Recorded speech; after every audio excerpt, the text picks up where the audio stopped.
Howard Carter's name is synonymous with ancient Egypt, a name that echoes through the annals of history. Born in 1874, his early life was far from the scorching sands and ancient tombs he would become known for. Instead, it was filled with the lush greenery and serene landscapes of 19th century England. He grew up in a small village in Norfolk, England, a place that seemed worlds away from the mysteries of the ancient world. His father, a gifted artist, instilled in him a love for art and meticulous detail. This artistic environment nurtured his budding talents. Young Carter was a keen observer, fascinated by the natural world. He would spend countless hours exploring the countryside, observing the intricate details of plants and animals. He spent hours sketching the flora and fauna around his home, capturing the beauty of nature with his pencil. This eye for detail, nurtured from a young age, would prove crucial in his later archaeological pursuits. His sketches were not just drawings, they were detailed studies that honed his observational skills. Carter's formal education was limited, but his thirst for knowledge was insatiable. He devoured books, especially those that transported him to distant lands and ancient times. He was particularly drawn to the ancient world, captivated by stories of lost civilizations and the mysteries they held. Museums and books became his windows to these far-off places. This fascination, combined with his artistic talent, led him to the path of archaeology. He began to dream of uncovering the secrets of the past. At the age of 17, a pivotal opportunity arose. A letter arrived that would change the course of his life forever. Carter was invited to join the Egypt Exploration Fund as a tracer. This was a dream come true for the young artist and aspiring archaeologist. This marked the beginning of his lifelong love affair with Egypt, a journey that would lead him to some of the most significant archaeological discoveries of all time. Arriving in Egypt in 1891, Carter was immediately enthralled by the land's rich history and culture. The bustling streets, the vibrant markets, and the ancient ruins all seemed to whisper secrets of a bygone era. The ancient monuments, the hieroglyphics, the sheer weight of history captivated his imagination. The pyramids stood as silent sentinels of a grand civilization, while the Sphinx, with its enigmatic gaze, seemed to challenge him to uncover its mysteries. He diligently copied inscriptions and drawings, honing his skills under the guidance of experienced archaeologists. Each stroke of his pen was a step closer to understanding the lives and beliefs of the ancient Egyptians. Carter quickly established a reputation for his meticulous work and keen eye. His attention to detail and unwavering dedication set him apart from his peers, earning him respect and admiration in the archaeological community. He was not simply tracing the past, he was breathing life into it, recreating the artistry of ancient Egyptians with remarkable precision. His reconstructions were so vivid that they seemed to transport viewers back in time, allowing them to witness the grandeur of ancient Egypt firsthand. His talent did not go unnoticed. In 1899, at the young age of 25, Carter was appointed Chief Inspector of Monuments for Upper Egypt by the Egyptian Antiquities Service. This prestigious position was a testament to his burgeoning reputation and his potential to make significant contributions to the field. This was a remarkable achievement, a testament to his burgeoning reputation in the field. It was a role that came with immense responsibility, but Carter embraced it with enthusiasm and determination. Carter thrived in this role. He oversaw excavations, meticulously documented findings, and passionately advocated for the preservation of Egypt's fragile heritage. His efforts ensured that the stories of ancient Egypt would be preserved for future generations to study and appreciate. He was laying the groundwork for his most significant discovery, one that would forever etch his name in the annals of history. The Valley of the Kings, with its hidden tombs and untold treasures, awaited his exploration. Little did he know, he was on the brink of uncovering a find that would captivate the world and redefine our understanding of ancient Egypt. In 1907, a fateful meeting occurred that would change the course of Carter's career. He was introduced to George Herbert, the 5th Earl of Carnarvon, a wealthy British aristocrat with a passion for Egyptology. Carnarvon was immediately impressed by Carter's knowledge and enthusiasm. He agreed to finance Carter's excavations, providing the much-needed resources to pursue his archaeological dreams. Thus began a partnership that would become legendary. Carnarvon, with his wealth and influence, provided the financial backing. Carter, the passionate and dedicated archaeologist, provided the expertise and unwavering determination. Together, they formed a formidable team. Their shared goal to uncover the tomb of a little-known pharaoh named Tutankhamun, believed to be hidden somewhere in the Valley of the Kings. Little did they know, this quest would consume them for years to come. The Valley of the Kings, a desolate yet majestic landscape, became Carter's obsession. Year after year, he meticulously excavated, his team sifting through sand and rubble under the scorching Egyptian sun. The work was arduous and often disheartening. False leads, dead ends, and the constant pressure of expectation weighed heavily on Carter. Yet he persevered, driven by an unshakable belief that Tutankhamun's tomb lay hidden beneath the sands. Carnarvon, though initially enthusiastic, grew increasingly impatient with the lack of results. The annual expeditions were costly, and doubts began to creep in. However, Carter's unwavering belief eventually convinced Carnarvon to fund one final season. This last-ditch effort, a testament to both men's faith and determination, would prove to be the most significant in archaeological history.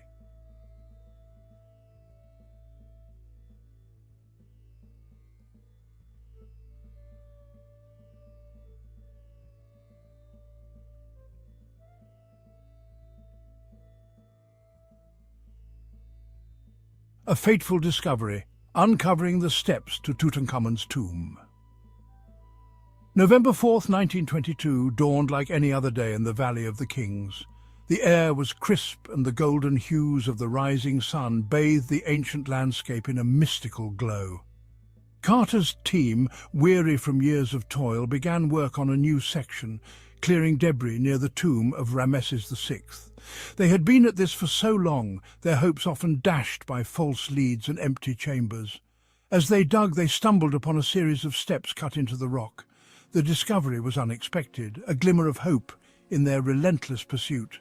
Excitement rippled through the team. The air buzzed with anticipation and the possibility of a monumental find. Could this be it? Could this be the entrance they had been tirelessly searching for? The questions hung in the air, heavy with expectation. Carter, cautious yet optimistic, ordered the steps to be cleared. Every movement was deliberate, every action filled with the weight of history. As the sand and rubble were removed, a sealed doorway emerged, marked with the necropolis seal. Hope surged through Carter. This seal was a sign, a promise of something extraordinary. This was no ordinary tomb. The intricate designs and the seal suggested something far more significant. With bated breath, Carter sent a telegram to Carnarvon, who was back in England. The message was brief but filled with excitement and urgency. At last have made wonderful discovery in Valley, a magnificent tomb with seals intact, recovered same for your arrival, congratulations. The words were simple, yet they carried the weight of years of effort and dreams. The world was about to rediscover Tutankhamun. This was the beginning of a journey that would captivate the imagination of millions and rewrite history. As Carter and his team delved deeper into the tomb, they uncovered a treasure trove of artifacts. Each item, meticulously crafted, told a story of a bygone era. The sheer opulence of the burial goods was staggering, revealing the immense wealth and craftsmanship of ancient Egypt. From golden chariots to intricate jewellery, the tomb was a testament to the grandeur of Tutankhamun's reign.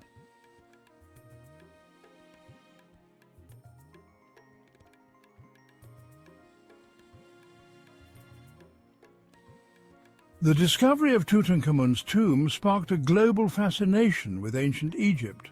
Known as Egyptomania, this cultural phenomenon saw Egyptian motifs influencing everything from fashion to architecture. Museums around the world scrambled to exhibit Egyptian artifacts, and the public's appetite for all things Egyptian seemed insatiable. This newfound interest not only brought ancient history to the forefront, but also inspired a generation of archaeologists and historians. The excavation of Tutankhamun's tomb revolutionized the field of archaeology. It set new standards for excavation techniques and documentation, ensuring that future discoveries would be preserved with the utmost care. Moreover, Tutankhamun's legacy permeated popular culture, from movies and literature to art and music. The boy king became a symbol of mystery and adventure, captivating the imagination of people across the globe.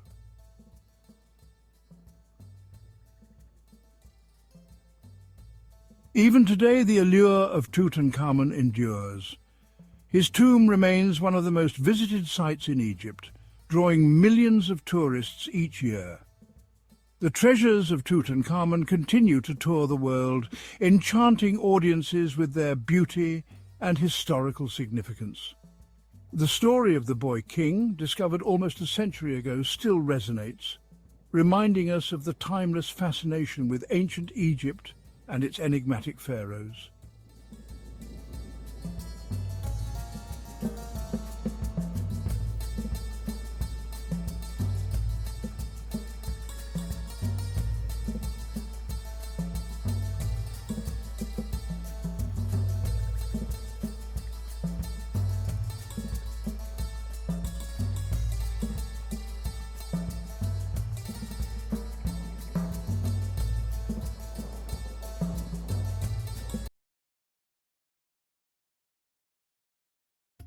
When one thinks of Britain and its deep, abiding fascination with ancient Egypt, certain images spring to mind. We see the grand columned halls of the British Museum. We picture dusty adventurers in pith helmets, their faces etched by the desert sun. We imagine the thrill of discovery. We imagine uncovering a tomb sealed for millennia. But between the sands of the Nile Valley and the galleries of London, there stood figures who made this connection possible. The galleries of London, the gatekeepers, the facilitators, the men on the ground, those who turned wonder into pathways between worlds. One of the most important, yet often overlooked of these figures was a man named Henry Salt. He was not a king or a general, yet his influence on our understanding of ancient Egypt is as monumental as the statues he helped bring to the world.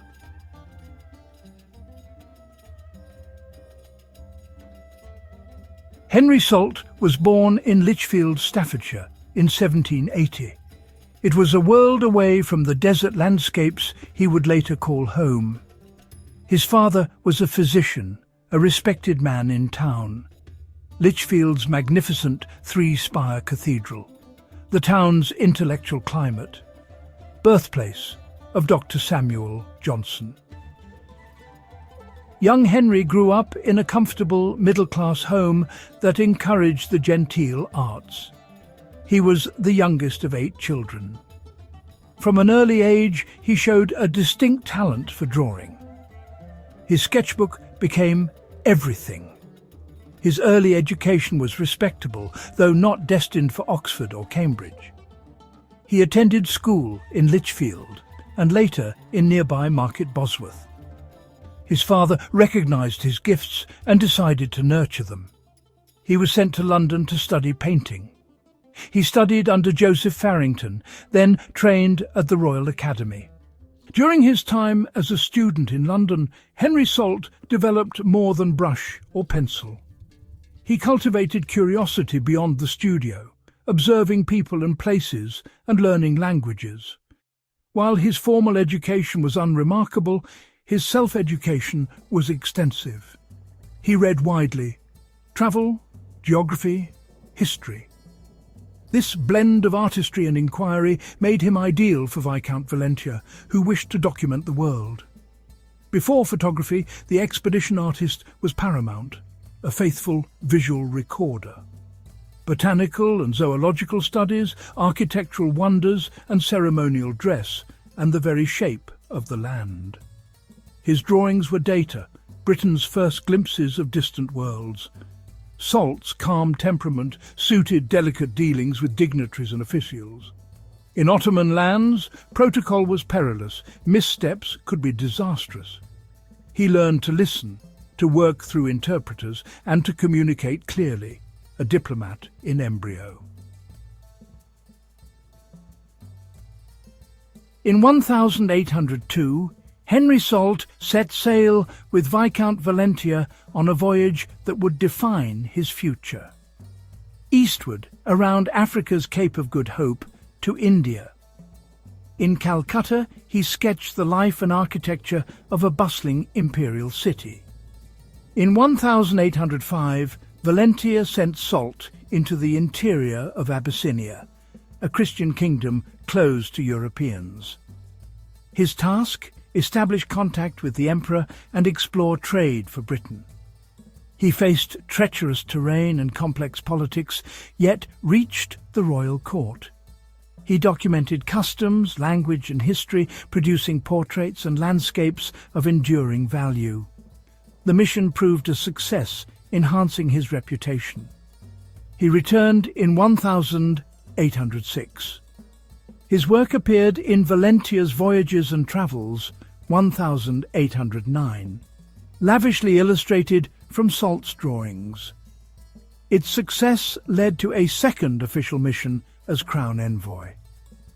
In 1811, travelling home through Egypt, he saw the monuments that would later dominate his life, the perfect apprenticeship for Britain's man in Cairo.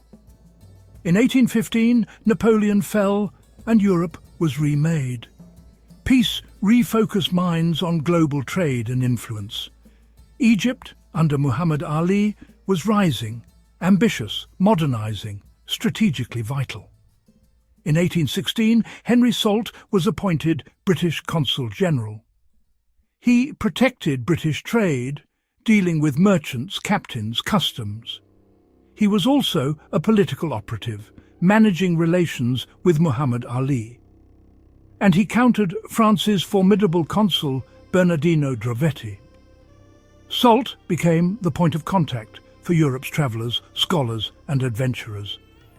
His office gave access, permissions to travel and excavate. He supplied escorts and support. Thus, consular duty merged with discovery. He was no bystander, he was a central participant in Egypt's great unearthing.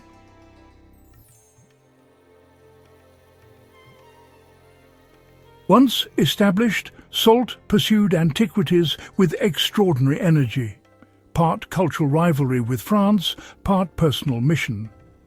Both he and Drovetti sought the finest treasures for national collections. Salt employed agents and sponsored expeditions along the Nile. His most effective agent was Giovanni Battista Belzoni, former Circus Strongman, fearless, ingenious. Salt tasked him to remove the granite bust of Rameses II, the younger Memnon, at Thebes. Napoleon's men had failed. In 1816, Belzoni's rollers and levers succeeded. The 7-ton monolith began its journey to London. Its arrival caused a sensation, echoed in Shelley's Ozymandias. In 1817, Belzoni opened the tomb of Seti I, walls alive with colour. He made meticulous copies and a wax impression of the exquisite sarcophagus. He entered Khafra's pyramid, disproving old beliefs. Salt's funding, cover and direction turned muscle into method, though by modern standards the methods were crude and fast. Over his years in Egypt, Salt assembled 3 enormous collections, systematic troves of statues, sarcophagi, papyri, mummies, and countless small objects. The first collection, gathered between 1816 and 1818, after protracted negotiations, was purchased by the British Museum in 1823. It formed the bedrock of the museum's Egyptian sculpture gallery. The second collection, richer for scholars, included Seti's sarcophagus. Offered again to the British Museum, it was controversially declined. Exhibited, then sold in Paris in 1826. Many key pieces, including crucial papyri, went to the Louvre. Seti's sarcophagus found a home with Sir John Soane, where it remains. Salt's third collection, over 1,000 objects, many stelae and Greek papyri, was gathered in his final years. After his death in 1827, it was sold in London in 1835. The British Museum bought heavily, no longer willing to miss its chance. Throughout his hectic life, Salt never abandoned art. His paintbrush and sketchbook were constant companions. Trained and composed, he captured likeness, colour and character. He recorded landscapes and monumental ruins, Karnak, Philae, Abu Simbel. He preserved their early 19th century appearance, often before decay or restoration. His portraits sought the dignity and individuality of his subjects, not mere types. His art bridged cultures, communication in line and colour. 24 views: St. Helena, the Cape, India, Ceylon, Abyssinia and Egypt. A visual autobiography, tracing his path from draftsman to consul. Before collector or diplomat, he was an artist, bringing an artist's eye to the ancient world. His fame rests on antiquities, yet his art, too often overlooked, remains vital. In his final years, Salt's health declined and weariness set in. The Egyptian climate, once invigorating, took its toll. A recurring illness, likely of the spleen or liver, left him weakened. The great game of collecting now felt a burden, yet he served on, building a third collection. In 1826 he journeyed up the Nile, partly for health, partly to oversee his agents. With John Gardner Wilkinson, he revisited the sites that shaped his life. It was a poignant farewell to temples and tombs. He returned more unwell than ever, set his affairs in order and wrote his will. He ensured his final collection would be catalogued and sold. Henry Salt died on October 30th, 1827, near Alexandria, in Dessouques. Buried in Alexandria, the gateway to his life's work, the sun set on one of the 19th century's most remarkable lives. Henry Salt's legacy is complex and far-reaching. The British Museum's Egyptian galleries stand on his efforts. He provided both monumental sculptures and intimate artifacts, bringing the pharaohs face-to-face with the public. His collections underpinned the rise of Egyptology, language, history, religion. He sponsored Belzoni, assisted Champollion, supported Wilkinson. He bridged treasure hunters and modern archaeologists, typical of his time, yet moving knowledge forward. His legacy is debated today. Ethics, ownership, repatriation. He operated with the ruler's permission, yet questions endure. Ultimately, Salt was a diplomat who grasped culture's power, an artist who prized beauty, a collector who recognized significance. His life mirrors Europe's encounter with Egypt. Wonder, competition, discovery, appropriation. His name may not rival Carter's or Ramesses, but as Egypt's gatekeeper, Henry Salt profoundly shaped how we see the ancient world.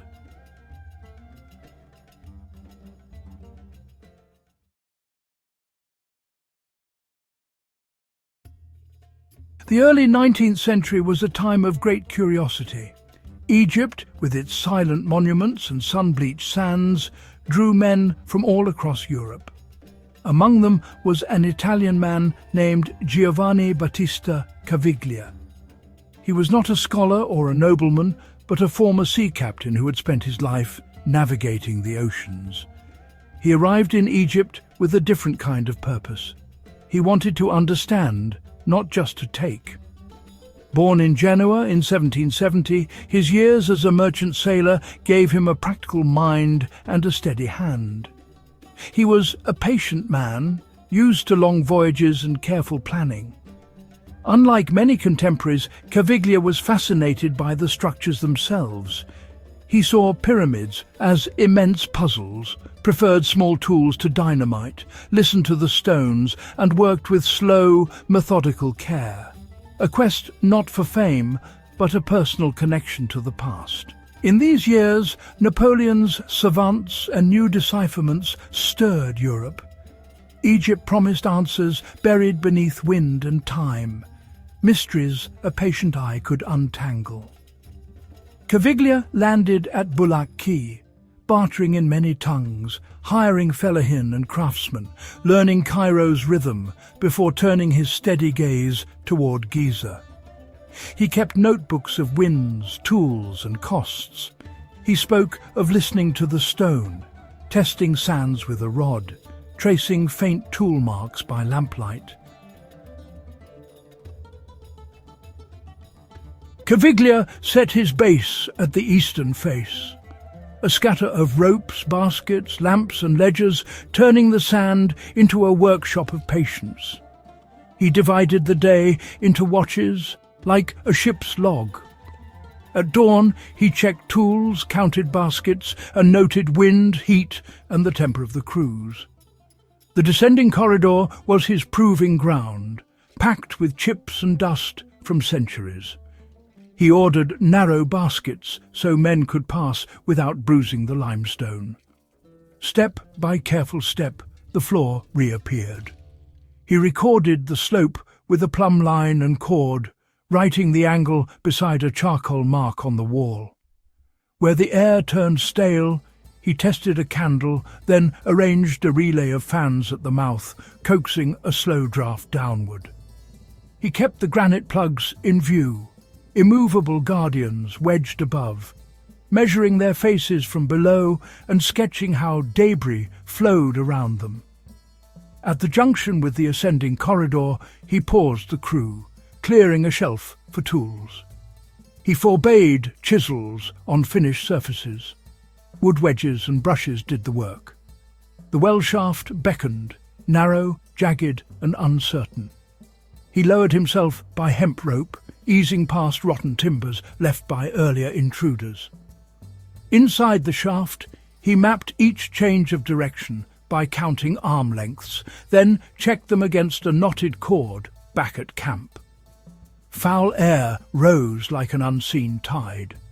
He timed rests, sent up men who coughed, and returned only when the candle burned clean. Below, the passages opened to the unfinished chamber, a place of raw stone. Pick marks hung like frozen strokes. The floor was rough, the plan abandoned. He spread a grid with string and pegs in the sanded patches, measuring spans, depths, and the drafts left by the ancient work. In his notebook, he wrote of water seeping in winter, of bat dust, and of how the shaft might have offered a hidden exit for the workers. Each evening, he compared sketches, correcting lines under lamplight, and copying the fair versions to share with patrons who asked for certainty. He studied tool marks, broad at first, then finer, reading the order of labour as if the walls still echoed with commands. Surface work continued too. He walked the quarry traces, counted casing stone beds, and measured the levelling sockets around the base. When visitors asked for marvels, he showed them his measures, a cord, a plumb, and a plan, proof that observation can move mountains more surely than hammers.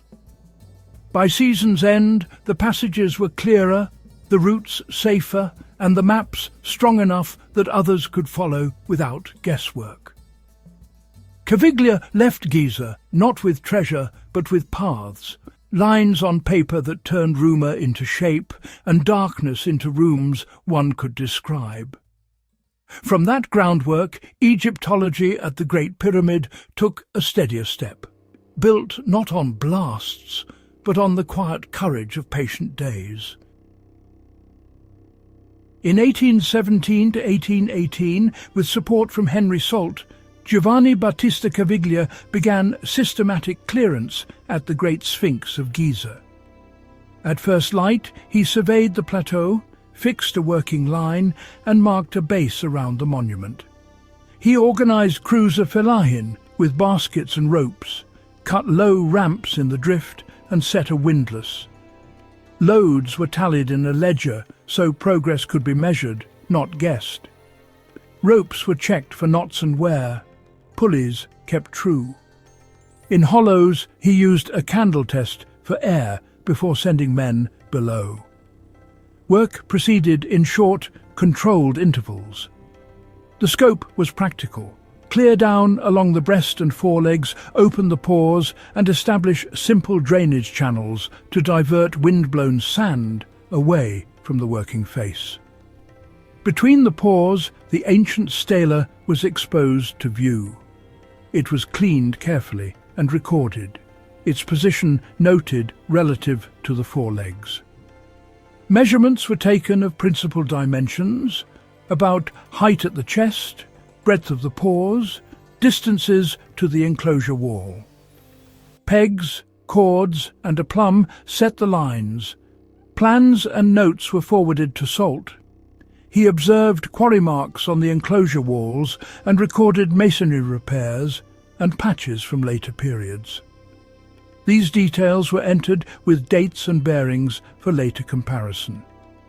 From the drift he recovered small finds, fragments of offering vessels, beads, and later period objects. Each was listed and bagged with its find spot and depth. Ledgers tracked basket counts by ramp. He noted how sand drifted with prevailing winds and kept channels open to reduce reburial. Maintenance was planned as part of the work. By season's end, the chest and pores stood free, and the depth of the Sphinx enclosure relative to the surrounding plateau was confirmed. Access paths around the forepart were improved. Sketches and sections were copied clean by lamplight, with dates 1817, 1818, and sent to patrons. Dimensions, bearings, and notes on air, sand and stone were kept together for reference. His record documented the enclosure, forelegs, breast, and the stela's setting. It provided a baseline used by later investigators, including Mariette and, in the next century, Barrés. The work favoured observation before force, measured clearance, controlled access, and routine checks. It turned spectacle into evidence others could test and extend. Under calm twilight, the Sphinx held its place. Caviglia's season left clearer approaches, sound measurements, and a practical file. Later excavations would go further. His baseline remained.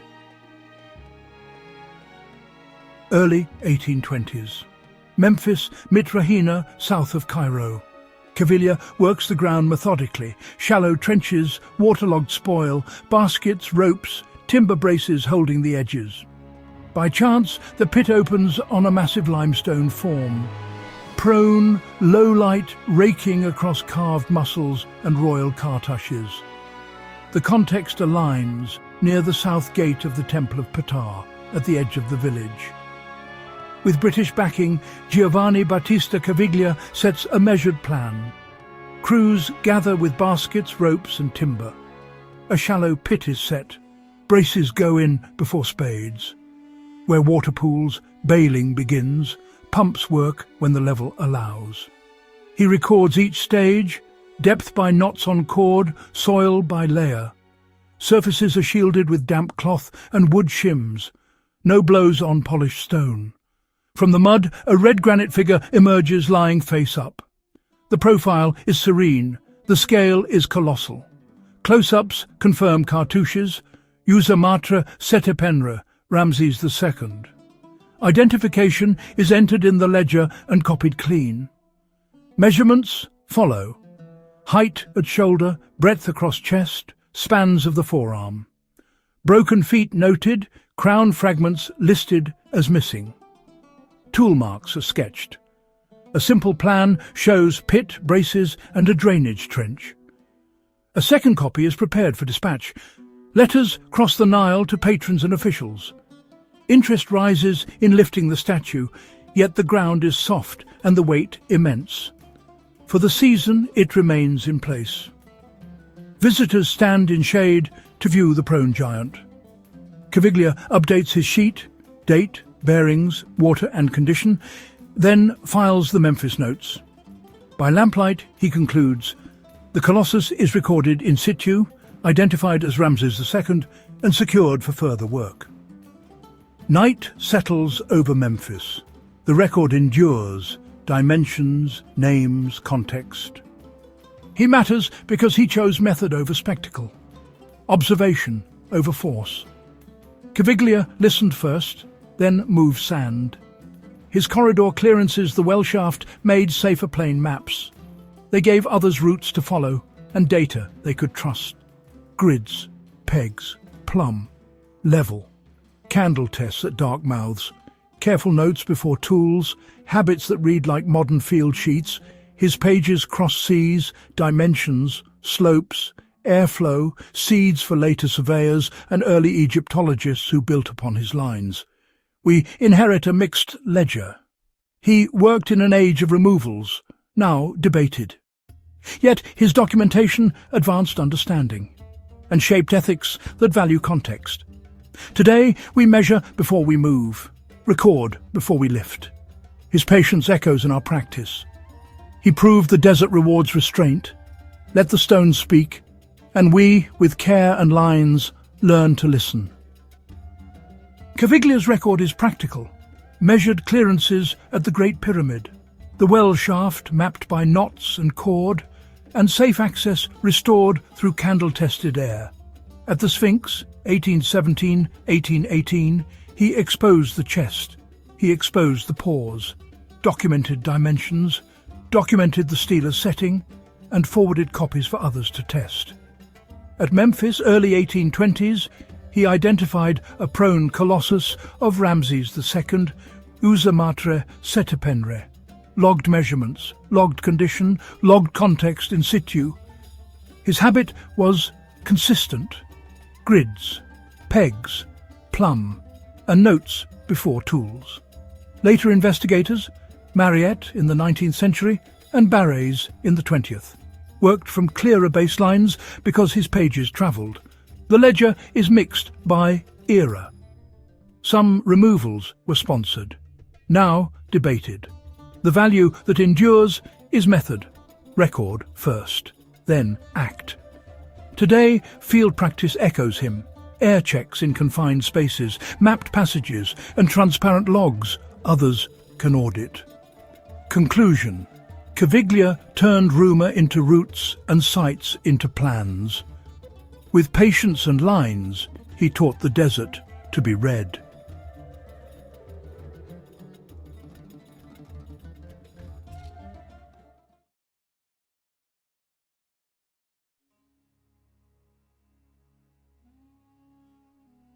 Johann Ludwig Burckhardt, a name synonymous with exploration and discovery, was born in Switzerland in 1784. He grew up in a privileged family, receiving a classical education that ignited a passion for history and languages. Burckhardt's thirst for knowledge extended beyond the confines of Europe. He yearned to explore the distant lands of the Orient, captivated by their ancient civilizations and rich cultures. Little did he know that his name would be etched in history as a pioneer of exploration, forever linked to the rediscovery of some of the world's most awe-inspiring archaeological treasures. Burckhardt's early years were marked by a deep fascination with the world beyond his Swiss homeland. He devoured tales of adventure and exploration, his imagination ignited by the accounts of early travellers. His academic pursuits reflected this thirst for knowledge, excelling in his studies of history, geography and languages. These disciplines provided him with a strong foundation, equipping him with the tools necessary to navigate the complexities of the Orient. With each passing year, his desire to experience these distant lands firsthand grew stronger, setting the stage for an extraordinary life of exploration and discovery. Burckhardt's family, while supportive of his academic pursuits, held reservations about his ambitions to travel to the east. The region was perceived as dangerous and unpredictable, fraught with risks that worried his loved ones. However, Burckhardt's determination remained unwavering. He understood the challenges that lay ahead but was undeterred. His resolve to explore the Orient, to immerse himself in its cultures and uncover its secrets, fueled his determination to overcome any obstacle in his path. This unwavering spirit would serve him well in the years to come, guiding him through the triumphs and tribulations of his extraordinary journeys. Determined to realize his dreams, Burckhardt embarked on a period of rigorous preparation. He journeyed to London in 1806, immersing himself in the city's intellectual circles.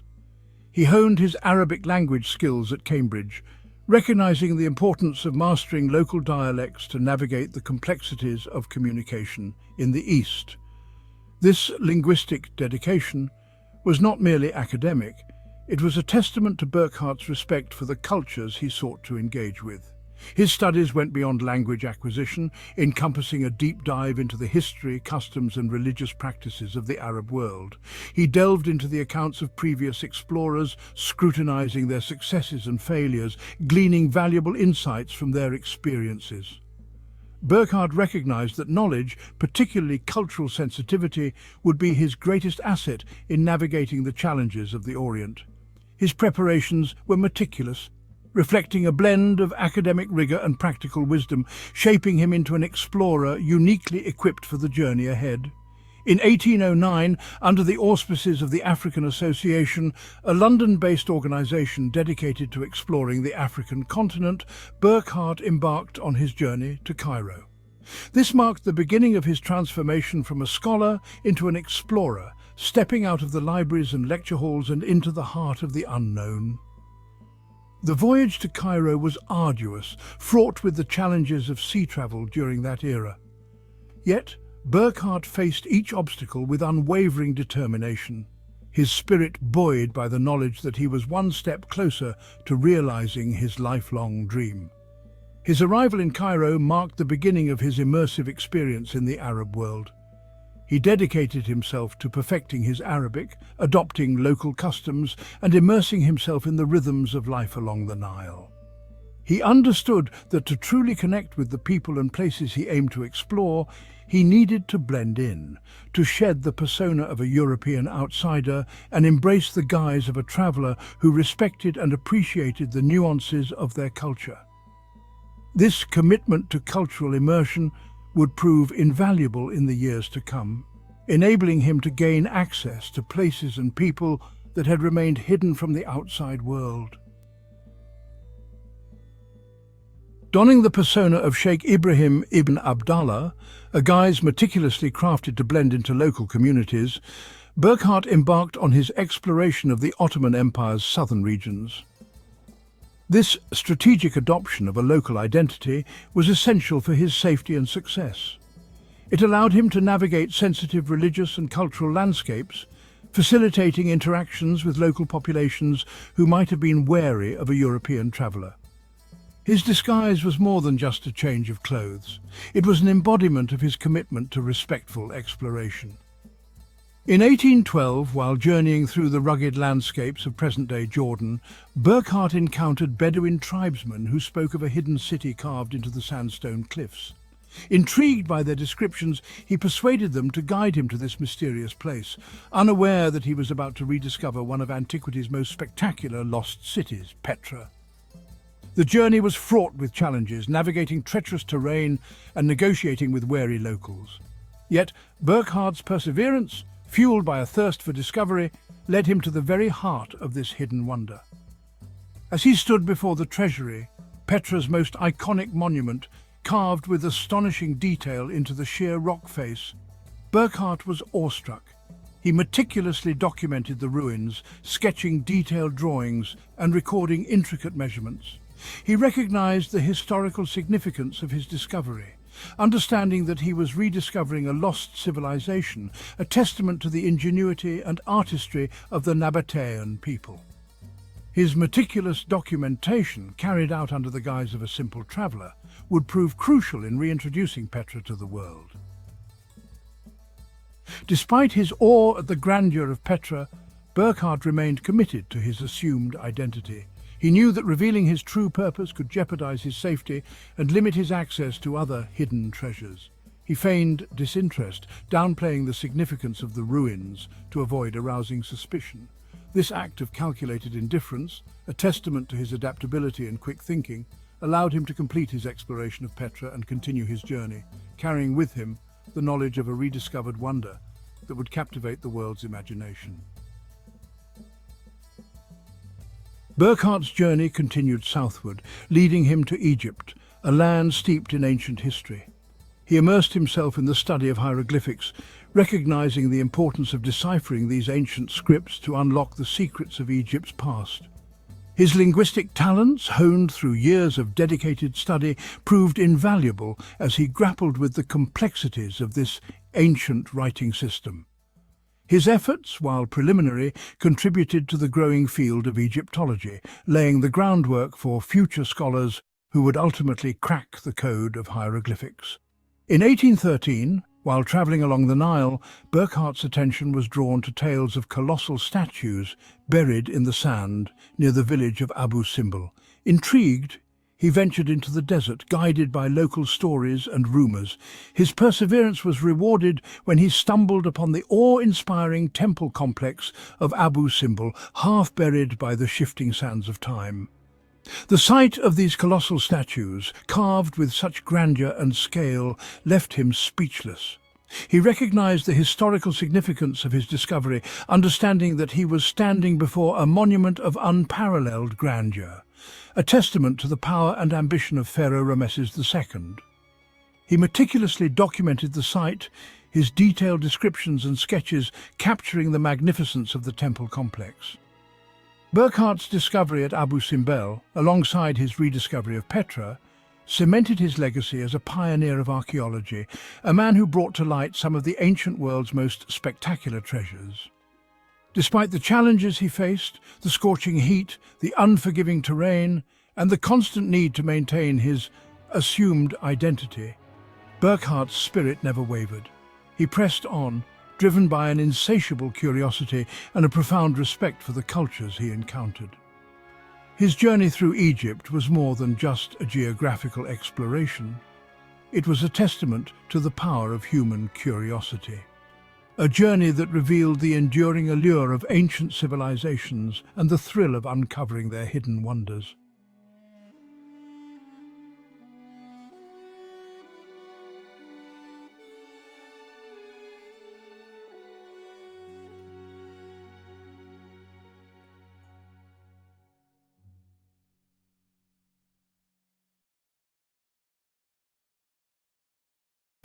There are certain figures in the history of science whose work provides the very foundation. Karl Richard Lepsius was such a man. Born in the year 1810 and living until 1884. A quiet but formidable pioneer of modern Egyptology. He was not a seeker of treasure, but a collector of a far more valuable commodity: information. Not a single dazzling discovery, but a slow, methodical, monumental effort to record, to catalogue, and to understand the civilization of the ancient Nile Valley.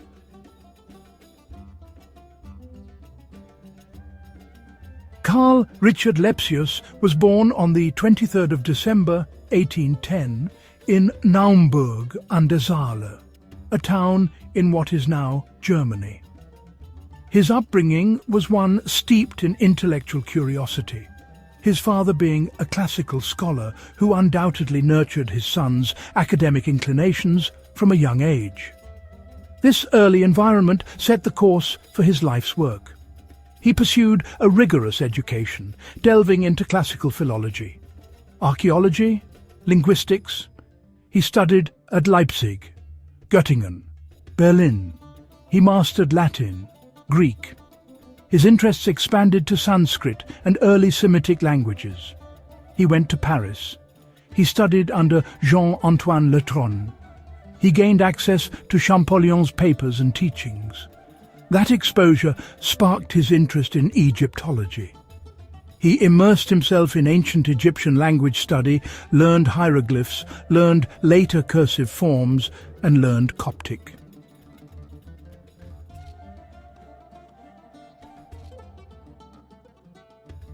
The opportunity for Lepsius to realize his grand ambition came in 1842, on the recommendation of the influential scholar Alexander von Humboldt and Christian Bunsen. King Friedrich Wilhelm IV of Prussia agreed to sponsor a major scientific expedition to Egypt and Nubia. Lepsius, at the age of just 31, was appointed to lead it. This was not a simple tour, but a comprehensive state-funded project with clear scientific objectives. The primary goal was to systematically survey, record, and collect artifacts and information from monuments along the Nile Valley, to effectively create a paper museum of ancient Egypt for scholars across Europe. The team Lepsius assembled showed the breadth of his vision. Scholars, professional artists, draftsmen, architects, and a mold maker. Key members included Ernst Weidenbach and Johann Jakob Frey. They carried the best scientific instruments of the day, surveying tools, cameras, lucida, and vast quantities of paper and ink for making squeezes. Work began in late 1842 and lasted nearly 3 years, until 1845. A slow, methodical progression southwards along the Nile, from the Memphite necropolis through Middle Egypt to the grand temples of Thebes. The team pushed beyond Egypt into Nubia, reaching the Khartoum area and the pyramids and temples of Meroe.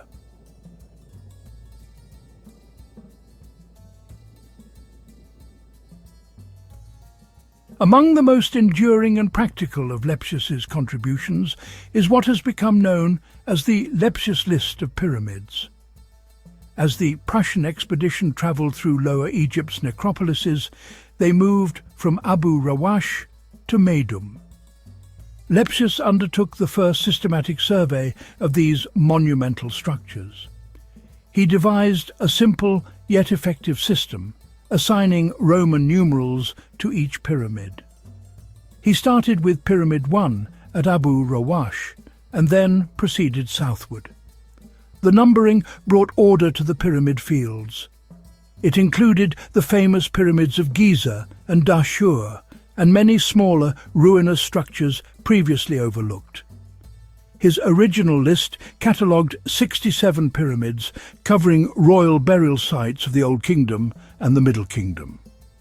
Some smaller mud brick pyramids he recorded have deteriorated, been lost, or vanished beneath shifting sands. In some cases, his brief notes and sketches are the only remaining evidence, an irreplaceable snapshot of the 1840s landscape.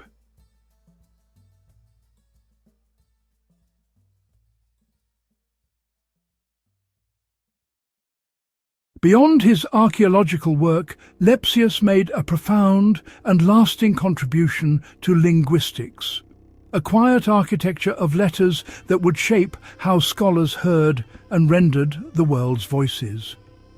He recognized a fundamental problem. There was no consistent scientific method for transcribing the sounds of unwritten or ancient languages, especially those across Africa and Asia. Scholars improvised, accuracy suffered, meaning shifted. European alphabets were ill-equipped to capture many unfamiliar sounds. Guttural, emphatic, tonal. The symbols were few, the phonemes many, the fit imperfect. To solve this, Lepsius produced his standard alphabet for reducing unwritten languages and foreign graphic systems to a uniform orthography in European letters. On its pages, he set out a disciplined scheme. First published in German in 1855, then in English in 1863. Its core principle was simple and exacting. One symbol for every distinct sound. He kept the Latin alphabet as a base and expanded it with diacritical marks, dots, lines, hooks, placed above, below, and through letters to fix fine shades of speech. The alphabet was no armchair theory. It grew from practical necessity in the Prussian expedition. In the field, measuring, mapping, copying inscriptions, making squeezes, reliable notation was as vital as a compass. It was meant to be universal, equally capable of transcribing ancient Egyptian, Coptic, Meroitic, Old Nubian and contemporary African languages, a single orthographic key for many doors. Lepsius consulted missionaries and linguists worldwide to refine the system, aiming for a single, unified tool that served science, education, and religious translation with equal fidelity. Precision first, doctrine nowhere. In classrooms, in scripture translations, and in scholarly notes, his alphabet offered clarity where guesswork once stood. It gave voices a stable script and made comparison, teaching, and faithful reading possible across continents. The most tangible and magnificent result of the Prussian expedition was the monumental publication that followed it. Denkmäler aus Ägypten und Äthiopien, Lepsius's magnum opus. Published in 12 immense volumes between 1849 and 1859, it was of unprecedented scale and detail. A work conceived not as a souvenir, but as a scientific edifice. It contained nearly 900 large-format lithographic plates, each a precise window onto Egypt and Nubia. The plates reproduced thousands of drawings, maps and measured plans made by the expedition's artists and architects. Draftsmanship turned into durable record. Grand panoramas, detailed architectural elevations and tomb layouts, and vast corpora of inscriptions were set out with unwavering clarity. Organized geographically, north to south, the Denkmäler follows the Nile's course. Accompanying text volumes add commentary and context. For many remote Nubian sites and lesser visited temples, these were the first accurate, complete recordings, and they remain valuable today. Such fidelity demanded years of careful editing and costly production, massive fold-outs and the latest lithographic techniques to capture every line. The publication cemented Lepsius's reputation and stood as a testament to Prussian scientific achievement, a foundational corpus for the 19th century and beyond.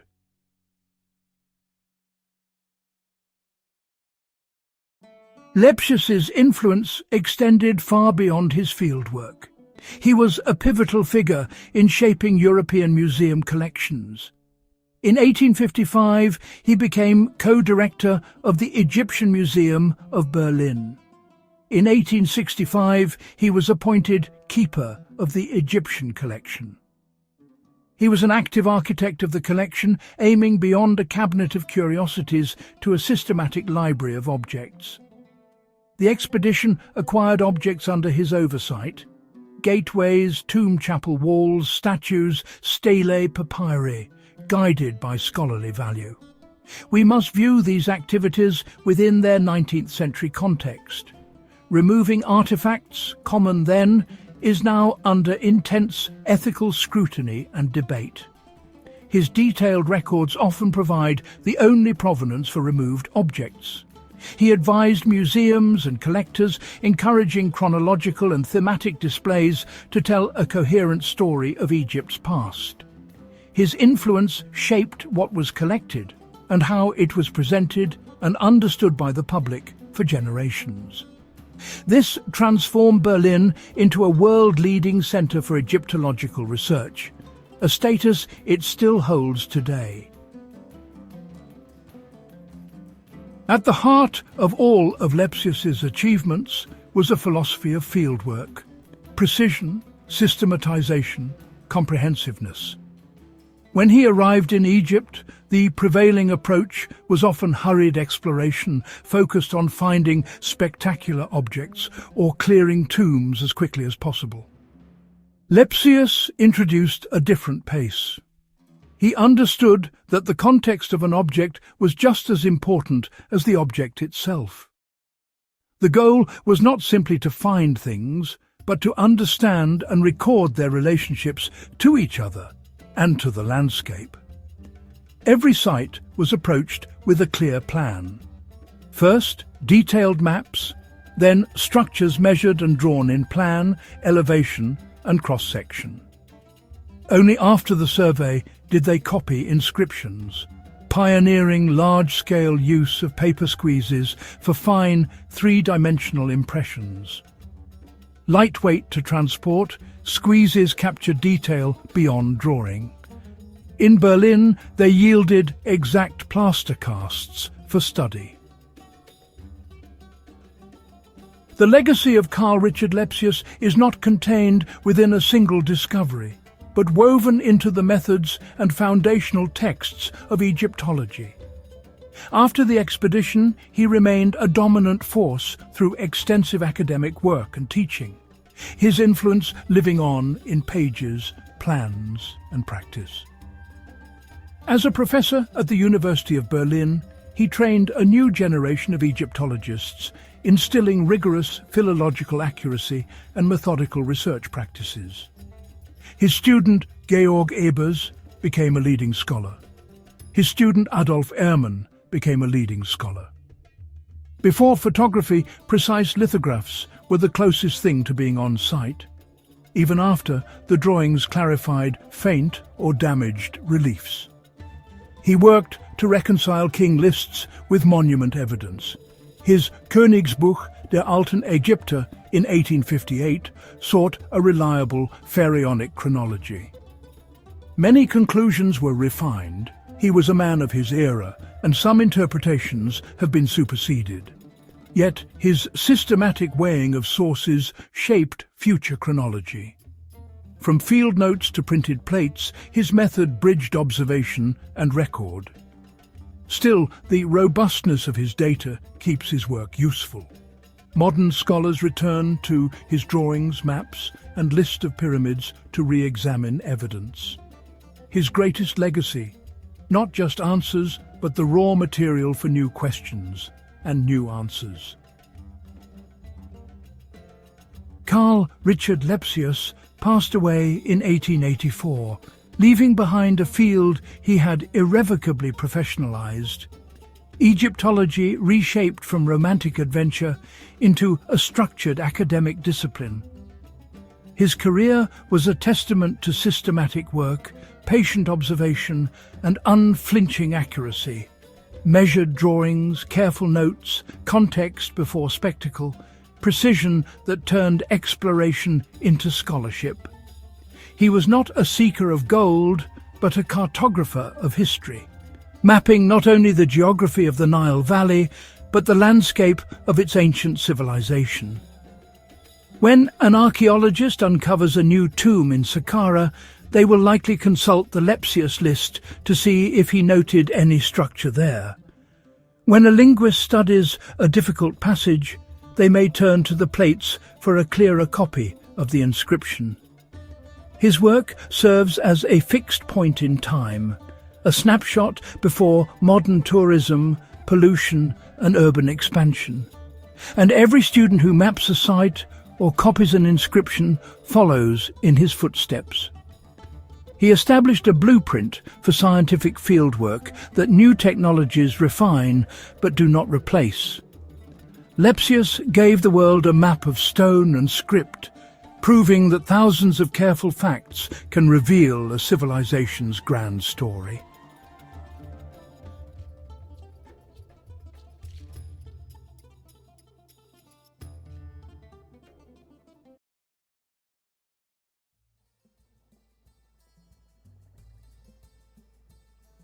The sands of time hold countless stories, whispers of civilizations long gone. Unravelling these mysteries is the pursuit of archaeology, a field forever changed by the work of Sir William Matthew Flinders Petrie. Born in 1853, Petrie's name has become synonymous with meticulous excavation and groundbreaking discoveries. Petrie's approach to archaeology was revolutionary, emphasizing careful observation, detailed recording and the preservation of even the smallest artifacts. This marked a stark contrast to the treasure-hunting mentality that had often characterized earlier excavations.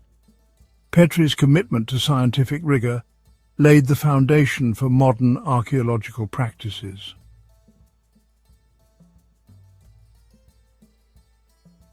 Born in Charlton, England, young William's fascination with the past began early.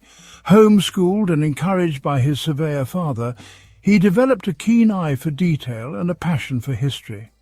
While other children played games, Petrie explored ancient British sites, sketching ruins and collecting artifacts. These formative experiences ignited a lifelong desire to understand the people and cultures of bygone eras.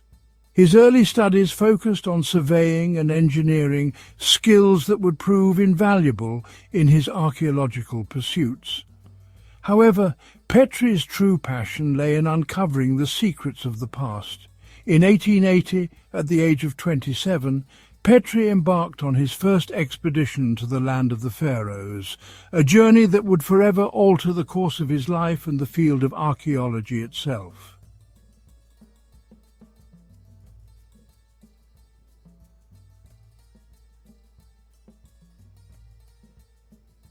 Arriving in Egypt, a land shimmering with heat and ancient stories, the young Petrie was captivated. He was determined to bring a new level of scientific rigor to the field, moving beyond the treasure hunting that characterized many excavations of the time. His early work took him to the pyramids of Giza, majestic monuments that had captivated imaginations for millennia.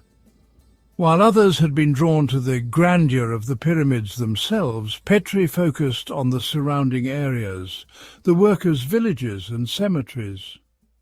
He believed that understanding the lives of the people who built these incredible structures was just as important as understanding the pharaohs they entombed.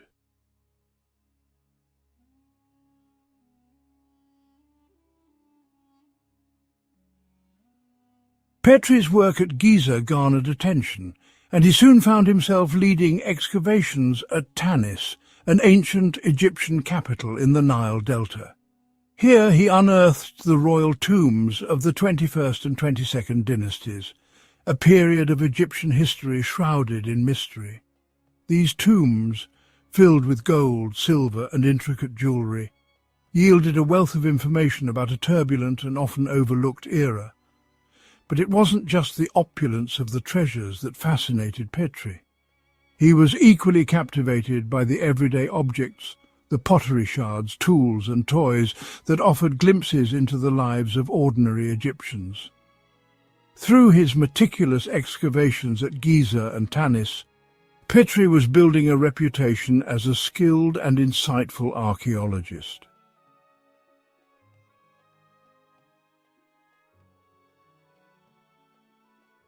One of Petrie's most significant contributions to archaeology was his development of sequence dating, a groundbreaking method for establishing chronological order in archaeological contexts.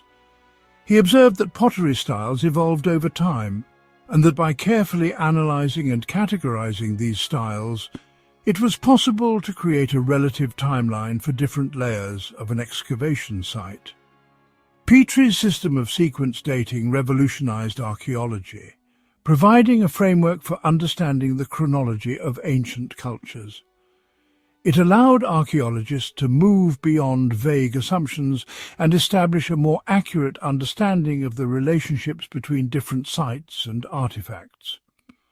His work laid the foundation for more sophisticated dating methods such as radiocarbon dating, which would be developed decades later. Petrie's unwavering commitment to meticulous fieldwork, scientific rigour, and the preservation of archaeological heritage established a new standard for the field.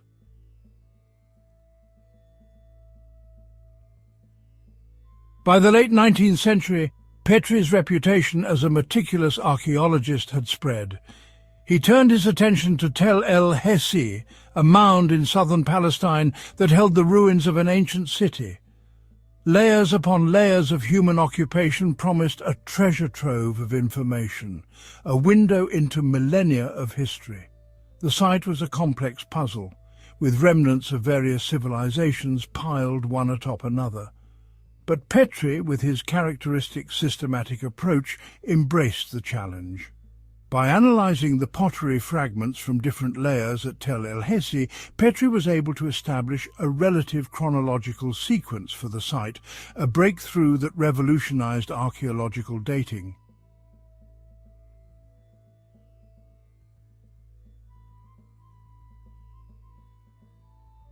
In 1896, while excavating the ruins of an ancient temple at Thebes, Petrie stumbled upon a discovery that would reverberate through the halls of history, the Merneptah stele. This large granite slab inscribed with hieroglyphics had been repurposed as building material by later pharaohs, its significance lying dormant for centuries. The stele, standing over 10 feet tall, was a testament to the ambition and might of Pharaoh Merneptah, son of the legendary Rameses II.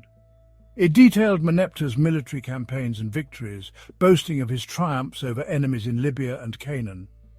But it was a single line tucked away among the boasts of conquest that would electrify the world of biblical archaeology. This inscription, now known as the Israel Stele, is the earliest known reference to Israel outside of the Bible.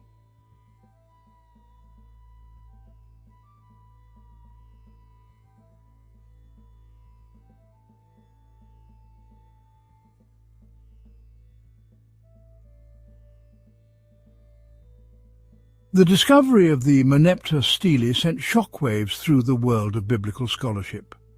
Here, in an Egyptian text, was independent confirmation of a people known as Israel existing in Canaan during the late Bronze Age, a period corresponding to the biblical account of the Exodus and the conquest of Canaan.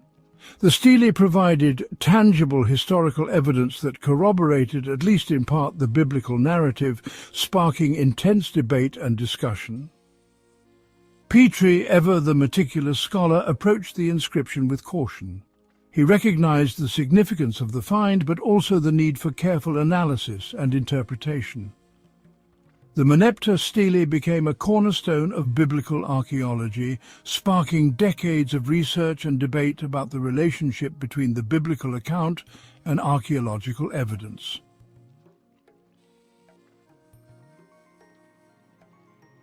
The discovery of the Merneptah stele cemented Petrie's status as a giant in the field of archaeology.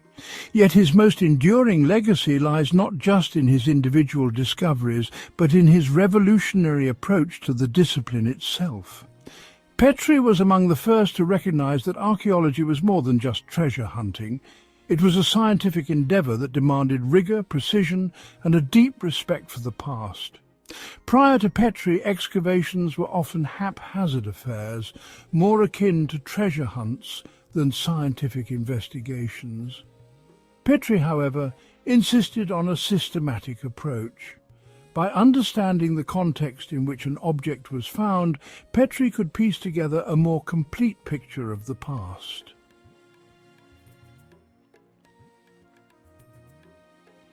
Petrie's commitment to meticulous excavation extended to his unwavering belief in the importance of artifact preservation. He recognized that these fragments of the past were not just curiosities to be displayed, but vital pieces of evidence that held the key to understanding past civilizations. He established strict protocols for the handling and documentation of artifacts, ensuring that even the smallest fragments were carefully catalogued and stored. He understood that future generations of scholars would build upon his work, and that preserving the integrity of the archaeological record was paramount. Petrie's advocacy for preservation went beyond words. He established museums in Egypt and England to house the artifacts he unearthed, ensuring their protection and accessibility for future generations.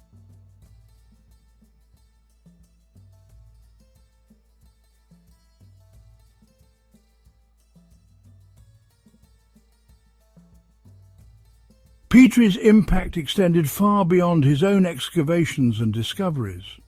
He was a gifted teacher and mentor, inspiring a new generation of archaeologists to embrace his rigorous methods and unwavering commitment to preservation.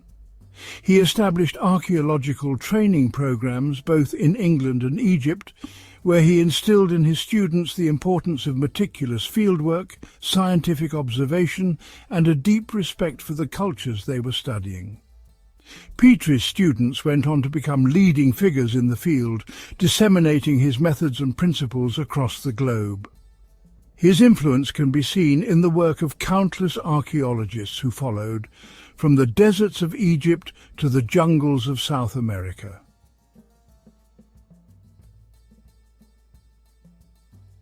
As Petrie's career progressed, he became increasingly concerned about the threats facing Egypt's archaeological treasures. He witnessed firsthand the damage being inflicted by uncontrolled tourism, looting, and the encroachment of modern development.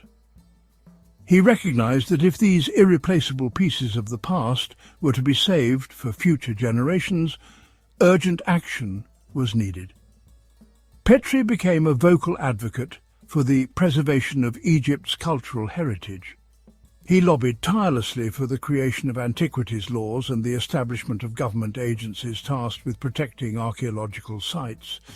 His efforts, while often met with resistance, helped to lay the groundwork for the modern field of cultural heritage management in Egypt.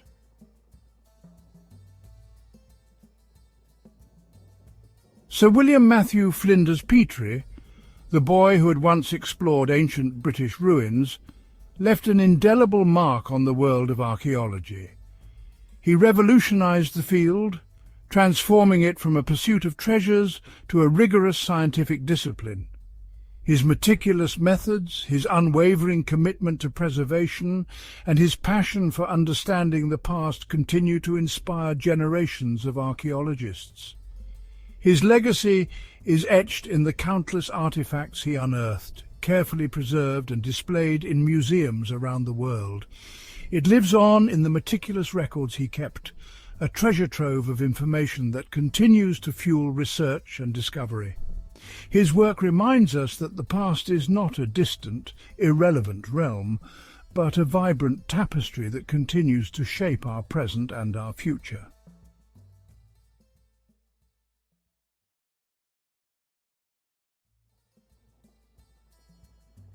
Giovanni Battista Belzoni was a man of extraordinary strength and even greater ambition.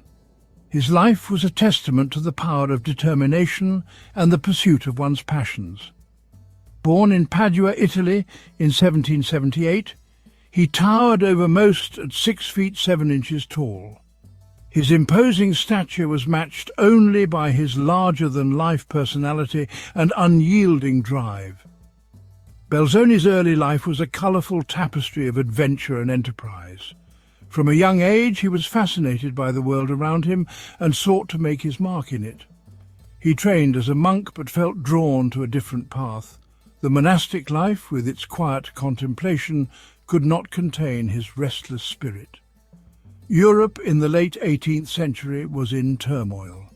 The continent was a hotbed of political upheaval and social change, providing a backdrop for Belzoni's own transformations.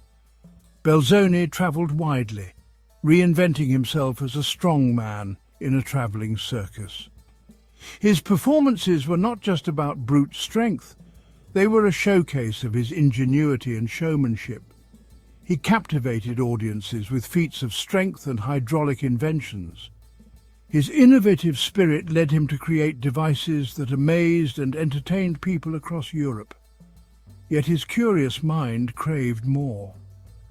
The life of a performer, though thrilling, was not enough to satisfy his intellectual hunger. Fate intervened when Belzoni found himself in Egypt in 1815. The allure of the ancient land, with its rich history and enigmatic monuments, was irresistible to him. The land of the Pharaohs, with its ancient mysteries, called to him.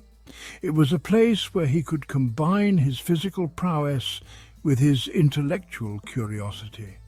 Little did he know he was about to embark on a journey that would change his life and the course of archaeology forever.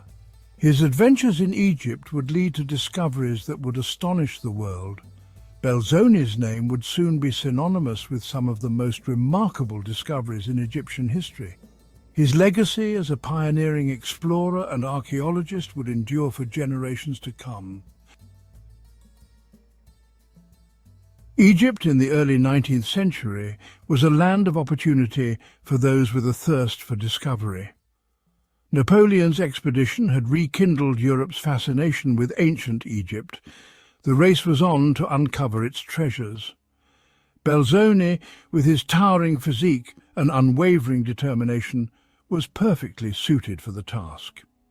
He quickly became involved in the competitive world of antiquities hunting. He secured patronage from the British Consul, Henry Salt, who recognized his potential. His first major assignment was to acquire a colossal bust of Rameses II. This 7-ton relic, known as Young Memnon, lay abandoned near the Ramesseum at Thebes. Transporting this behemoth seemed an impossible feat. Yet Belzoni, with his engineering skills and sheer willpower, was undeterred. Moving the 7-ton bust of Rameses II was a logistical nightmare, a challenge that tested the limits of early 19th century engineering and human endurance. The scorching desert heat, the lack of proper roads, and the sheer size of the statue presented formidable obstacles. The harsh environment was unforgiving, with temperatures soaring and the terrain offering no mercy. But Belzoni, with his characteristic ingenuity, devised a plan. His background as a circus strongman and engineer gave him unique insights into overcoming such monumental challenges. He assembled a team of hundreds of Egyptian labourers, each playing a crucial role in this Herculean task. They used palm tree trunks as rollers and levers to inch the massive bust forward. This method, though primitive, was effective in distributing the weight and making the statue movable. The operation took months of back-breaking work under the relentless Egyptian sun.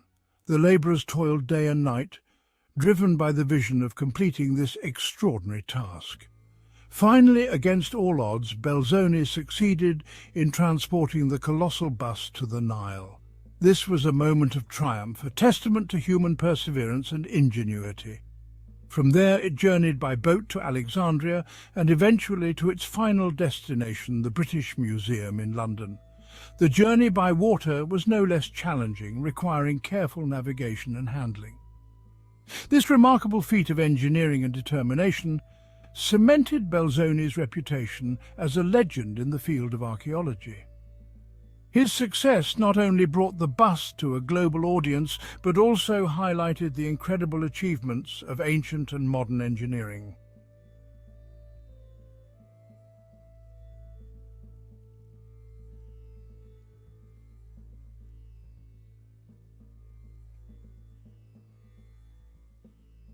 Belzoni's exploits were far from over. His adventures in Egypt had only just begun, and he was determined to uncover more of its hidden treasures. In 1817, he set his sights on Nubia, a region in southern Egypt renowned for its ancient temples. This area, rich in history and mystery, called to him like a siren's song. His mission to locate and excavate the temple of Abu Simbel. This was no ordinary task. It was a quest that required both courage and ingenuity. This temple, carved into a sandstone cliff, was said to be buried beneath the desert sands. Legends spoke of its grandeur, hidden away for centuries. Guided by local stories and his own intuition, Belzoni found the temple's entrance, half submerged in sand. It was a moment of triumph. But the real work was just beginning. The task of clearing the entrance was monumental. The sheer volume of sand that had to be removed was staggering. Once again, Belzoni rallied a team of workers. These men, driven by the promise of discovery, worked under the scorching sun. They laboured tirelessly, removing tons of sand by hand. Each shovelful brought them closer to unveiling the ancient marvel.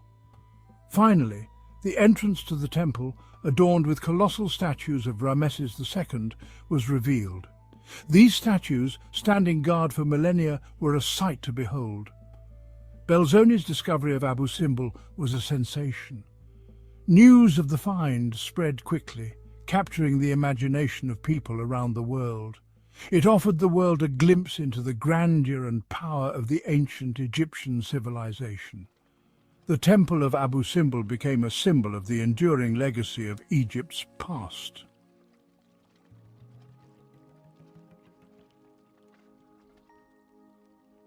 Belzoni's most celebrated discovery, however, awaited him in the Valley of the Kings. In 1817, he stumbled upon a hidden tomb. It belonged to Seti I, father of Rameses II. The tomb, untouched for millennia, was a treasure trove of ancient art and history. Its walls were adorned with vibrant paintings depicting scenes from Egyptian mythology. The colours were as fresh as the day they were painted. Belzoni meticulously documented his findings. He created detailed drawings and took plaster casts of the tomb's decorations. He understood the importance of preserving this fragile record of the past. His work in the tomb of Seti I set a new standard for archaeological documentation. Belzoni's thirst for knowledge led him to explore the most iconic monuments of Egypt, the pyramids of Giza. In 1818, he turned his attention to the pyramid of Khafra. This pyramid, the second largest at Giza, had never been successfully explored. Undeterred by the dangers and difficulties, Belzoni discovered a hidden passage. He bravely entered the pyramid's depths. After weeks of painstaking effort, he reached the burial chamber. The chamber, however, was empty. It had been looted in antiquity. Despite the disappointment, Belzoni's achievement was remarkable. He was the first person in centuries to penetrate the secrets of Khafra's pyramid. Belzoni's adventures were not confined to Egypt. He explored the ancient city of Thebes, searching for the lost oasis of Siwa. He ventured into the heart of the Sahara Desert. He braved treacherous journeys and faced countless dangers, all in the name of exploration and discovery. His travels took him beyond Egypt, to the Red Sea, and even across the Atlantic to the Americas. Belzoni's life was a testament to the power of human curiosity and the allure of the unknown. His explorations, documented in his journals and drawings, provided invaluable insights into the geography, history and cultures of the regions he visited. Belzoni's work extended far beyond the realm of archaeology. He was a true pioneer, pushing the boundaries of human knowledge and experience. Tragically, Belzoni's adventurous life was cut short. He died in 1823 at the age of 45 from dysentery while on an expedition in West Africa. Despite his untimely death, Giovanni Belzoni left an indelible mark on the world. His discoveries in Egypt captivated the public imagination. He brought to light some of the most iconic treasures of ancient Egypt. His meticulous documentation of his findings set a new standard for archaeological practice. Belzoni's legacy extends beyond his individual discoveries. He helped to ignite a passion for Egyptology that continues to this day. His story serves as a reminder of the power of human curiosity and the importance of preserving our shared cultural heritage. Giovanni Belzoni lived in a time of great change and discovery. The world was opening up. Explorers like Belzoni were at the forefront, pushing the boundaries of human knowledge. His life and work offer us a fascinating glimpse into the past. They remind us of the importance of exploration, the thrill of discovery, and the enduring power of human curiosity. Belzoni's story is a testament to the enduring allure of ancient Egypt. It is a land of mystery and wonder.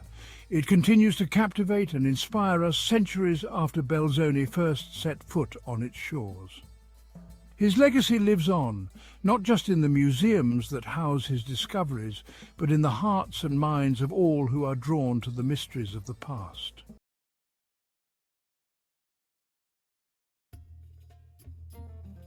Imagine standing before a vast temple carved directly from a mountain. 4 colossal statues of a pharaoh, each over 60 feet high, stare out across the desert sands for eternity. One is broken, its massive head resting at its feet, a testament to time's relentless power. The entrance is a mysterious void between the giant's legs. This is the scene David Roberts painted in his work, The Great Temple of Ebu Simbel, Nubia. When Europeans first saw it in the 1840s, it was like gazing at another world. They had read of ancient Egypt, but never with such dramatic reality. Roberts brought this lost world to life before the age of photography. His journey a monumental undertaking.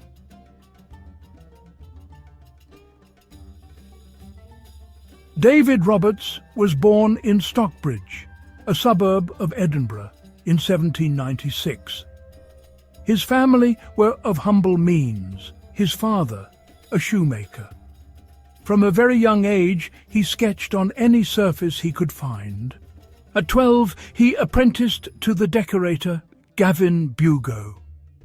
Imitation stone, wood and marble, unglamorous.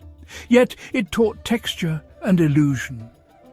The theatre demanded speed, scale and drama, his priceless second apprenticeship. In London, at Drury Lane, his spectacular backdrops earned renown. Yet he longed for fine art, exhibiting architectural paintings. He joined sketching circles, befriended artists, including J.M.W. Turner, and fused precision with stage-like atmosphere.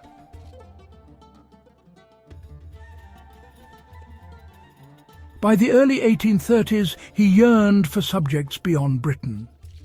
Spain, less travelled, blended European and Moorish influences.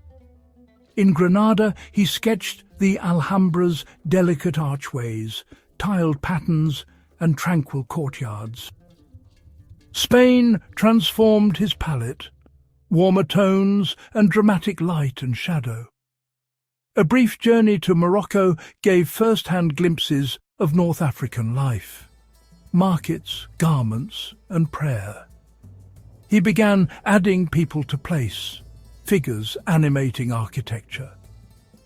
The Spanish works were a sensation, proof there was a market for foreign scenes.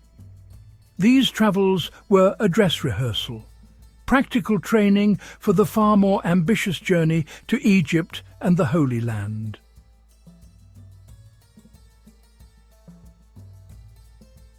In August 1838, at 42, Roberts set sail for Alexandria, a self-funded professional mission to document ancient monuments. He entered remote, perilous regions of the Ottoman world, undaunted. He began to draw at once. He hired a cangia, boat and crew, his floating studio for months. With documents from Muhammad Ali Pasha, he gained rare access, even mosque interiors. He traced the Nile's rhythm, Giza to Luxor and Karnak, then to the Valley of the Kings. Pushing into Nubia, he reached Abu Simbel, its facade still half entombed in sand. 11 months of dawn to dusk toil in heat, storms and flies, then across Sinai to the Holy Land. He sailed home in 1839 with hundreds of detailed sketches and notes.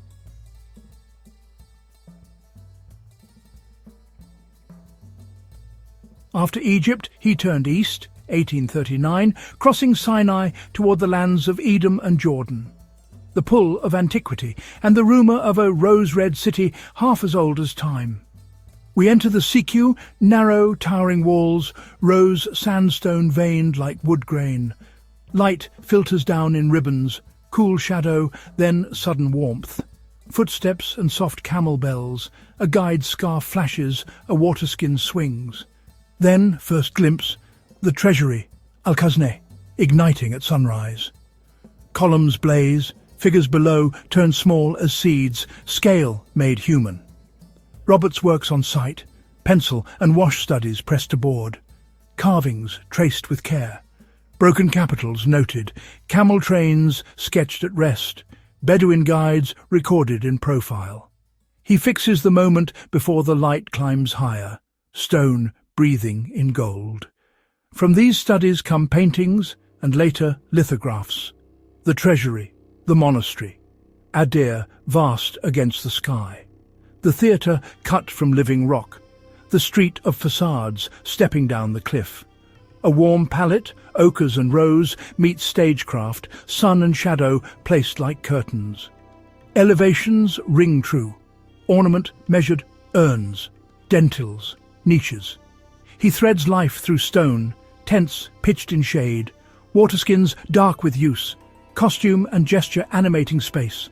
Wadi Musa's springs, the open vault of Wadi Rum, high plateaus, drifting cloud, a horizon that breathes. Before photography could travel here, these plates carried Petra outward, across drawing rooms and lecture halls. Romantic spectacle balanced with topography one could trust. Scholars marked details. Travellers dreamed routes. Publishers turned pages that felt like doorways. Together with his Egypt series, the Jordan works widened the map of wonder and the map of knowledge.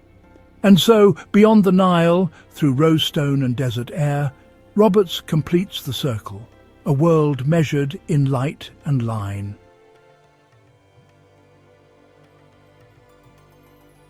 From Petra, he moved west into Ottoman Palestine. Jerusalem at first light, walls resolving from shadow to stone. The dome of the rock takes the sun, metal bright above terraces and courts. In the old city he works as ever, board under arm, pencil and wash ready. Inscriptions, masonry joints, dress and market stalls are noted on the spot. Measured elevations and ornament set down with calm precision. Back in Britain, these views circulate in albums and on parlour tables. Plates of the Holy Land read as trustworthy records before photography is common. Romantic atmosphere held in place by accurate drawing. Northward to Damascus, souks and gates, arcades ribbed with timber, water channels threading shade. He paces spans, marks voussoirs and lintels, and catches the fall of cloth and gesture. Across Syria, the terrain gathers to a citadel, then opens at Palmyra. Colonnades run in long perspective. The tetrapolon hinges space. The Temple of Bel becomes a theatre of sun and shadow. Tiny figures give scale without spectacle. At Baalbek, late light turns amber on colossal blocks. Corinthian orders rise into quiet. Textures of bridles, baskets and fabric place the present within the antique frame. Lebanon's ridge and coast close the northern arc. These images form an atlas before the lens, clear, measured, humane, shaping a public understanding of the region. Then we turn south again. Aswan and the Nile receive the glow. And the journey returns to Egypt.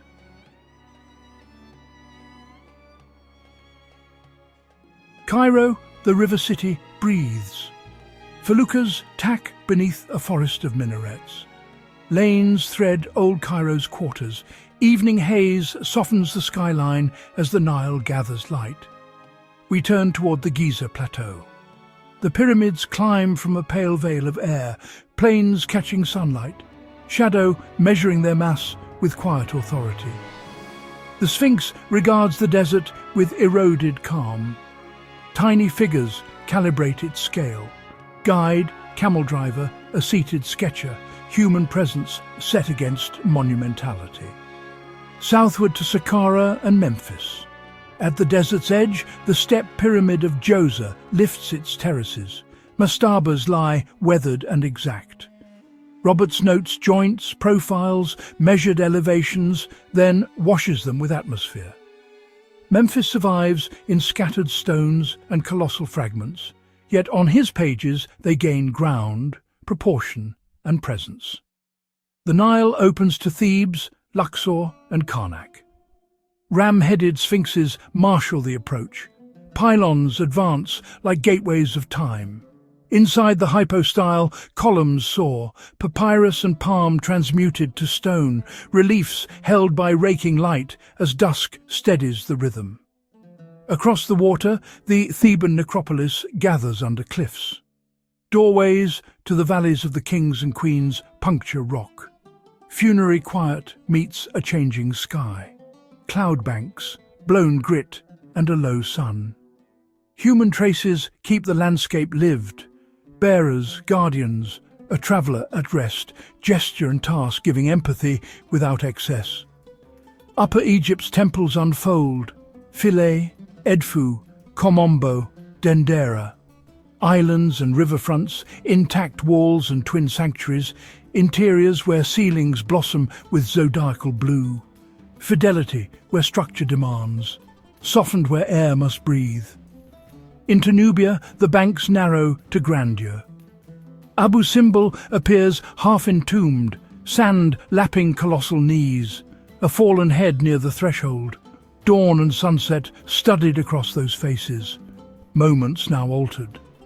From field sketches to hand-coloured lithographs, Louis Hugger renders with faithful care, turning journeys into armchair travel before the lens existed. These images became a trustworthy baseline. Sites moved, shored or changed, yet his measures endure. Architecture, weather and people speak together, and Egypt returns as a clear window, precise, humane, luminous, a lasting chapter in the wider legacy of David Roberts.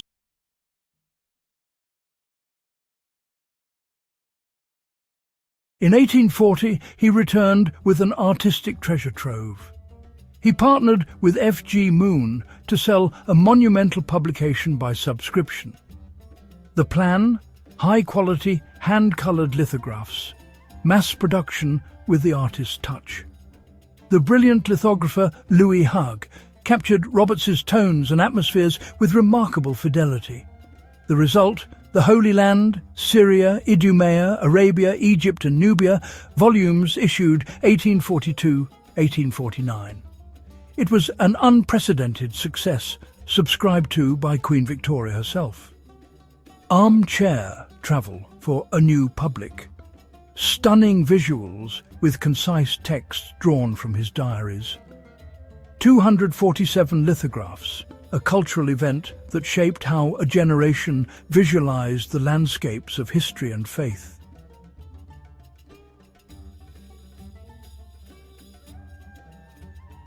Several Egyptian scenes became especially celebrated. An avenue of ram-headed sphinxes leads to the massive pylon. Light and shadow reveal crumbling majesty. Small figures measure the colossal architecture. Inside the hypostyle, a low view makes columns soar endlessly toward the sky. Sunlight slices through openings, carving hieroglyphs from darkness. Philae, the pearl of the Nile, reflected in calm water, bathed in a golden late-afternoon glow. At Giza, a distant sandstorm and hazy light lend mystery. The Sphinx, half buried, the pyramids looming. By depicting changing weather, he evokes natural forces shaping the land across millennia.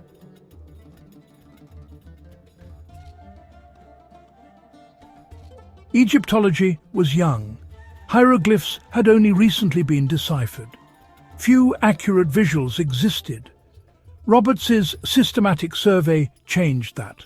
The first coherent pictorial record, meticulous and wide-ranging, made for scholars and the public.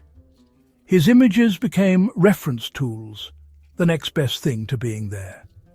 Topographical accuracy let scholars study plans, conditions and carvings as seen in the 1830s, a vital baseline as many sites have altered since. He recorded living Egypt, clothing, tools, animals within ancient settings. The volumes popularized Egypt's study, inspiring expeditions, museums and university chairs. Not a scholar by trade, he nonetheless helped build the field, a founding figure through art. His prints carried Egypt into parlours and lecture halls.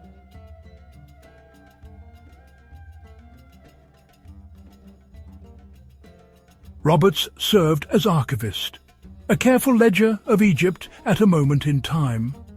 Nature reshaped sites, wind, sand, and the annual Nile flood.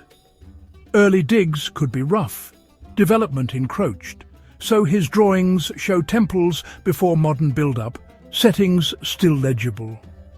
In the 20th century, Lower Nubia vanished beneath Lake Nasser. Whole sanctuaries were threatened. Some were saved. Abu Simbel and Philae lifted stone by stone, feats of engineering that spared their forms, if not their original horizons. Others departed entirely. The Temple of Dendur now stands in New York. Roberts froze a version of Egypt that no longer exists, an irreplaceable record, memory set in light and stone.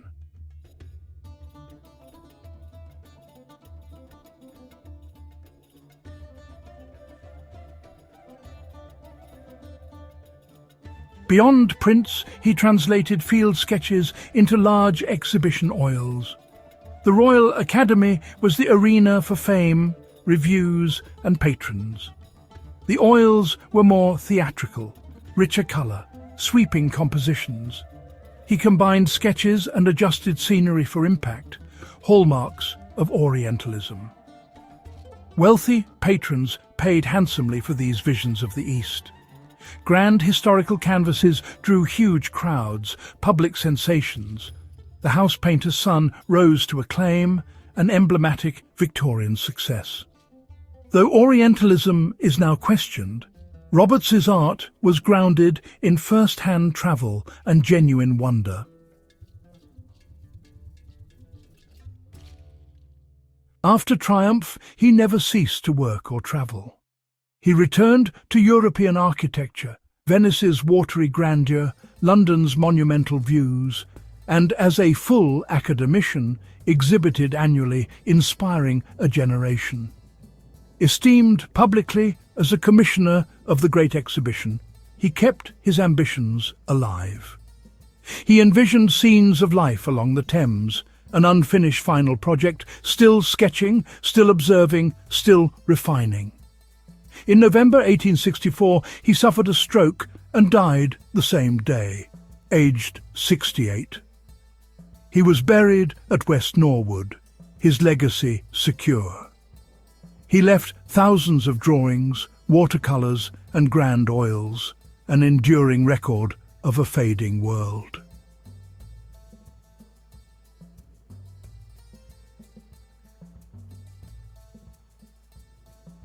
His art rests on superb draftsmanship, precision and perspective learned in trade and theatre, compositions arranged for maximum impact, human scale against monuments, an instant measure of vastness, stage-born lighting, brilliant sun and deep shadow-built drama and form, a warm Mediterranean palette, sun-bleached stone and dusty air, tactile surfaces, imitation marbles taught him material sensibility.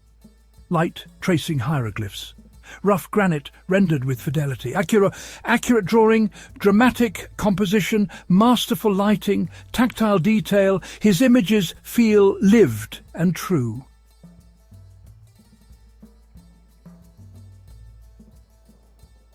Why does David Roberts still hold us? His legacy spans art, history and travel. He showed not only what Egypt looked like, but what it felt like. The hush before sunrise, sandstone warm to the touch, the desert breathing. Through his eye, place becomes experience. Before widespread photography, he fixed time, now altered by nature and people. He documented the now lost and the once hidden. His volumes fed Egyptology and popular understanding, bridging scholarship and public imagination. Pages turned and the ancient world opened. An adventurer with a draftsman's precision and a romantic soul, both record and art. Before the click of a camera, it took skill, courage and dedication to show us this ancient world. His legacy is written in stone and light, a timeless window onto Egypt. We look, and the desert grows quiet, waiting for our gaze.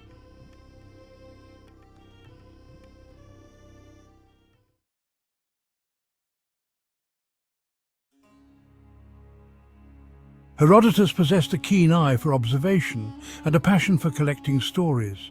He sought out learned men and women, engaging them in lively discussions. He listened intently to tales whispered in marketplaces and songs sung in royal courts.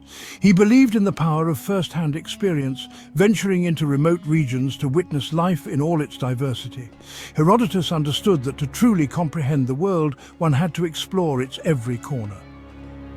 Egypt, with its ancient pyramids that have stood the test of time, towering majestically over the desert landscape, and enigmatic hieroglyphs that tell stories of gods, kings and everyday life, held a particular allure for Herodotus.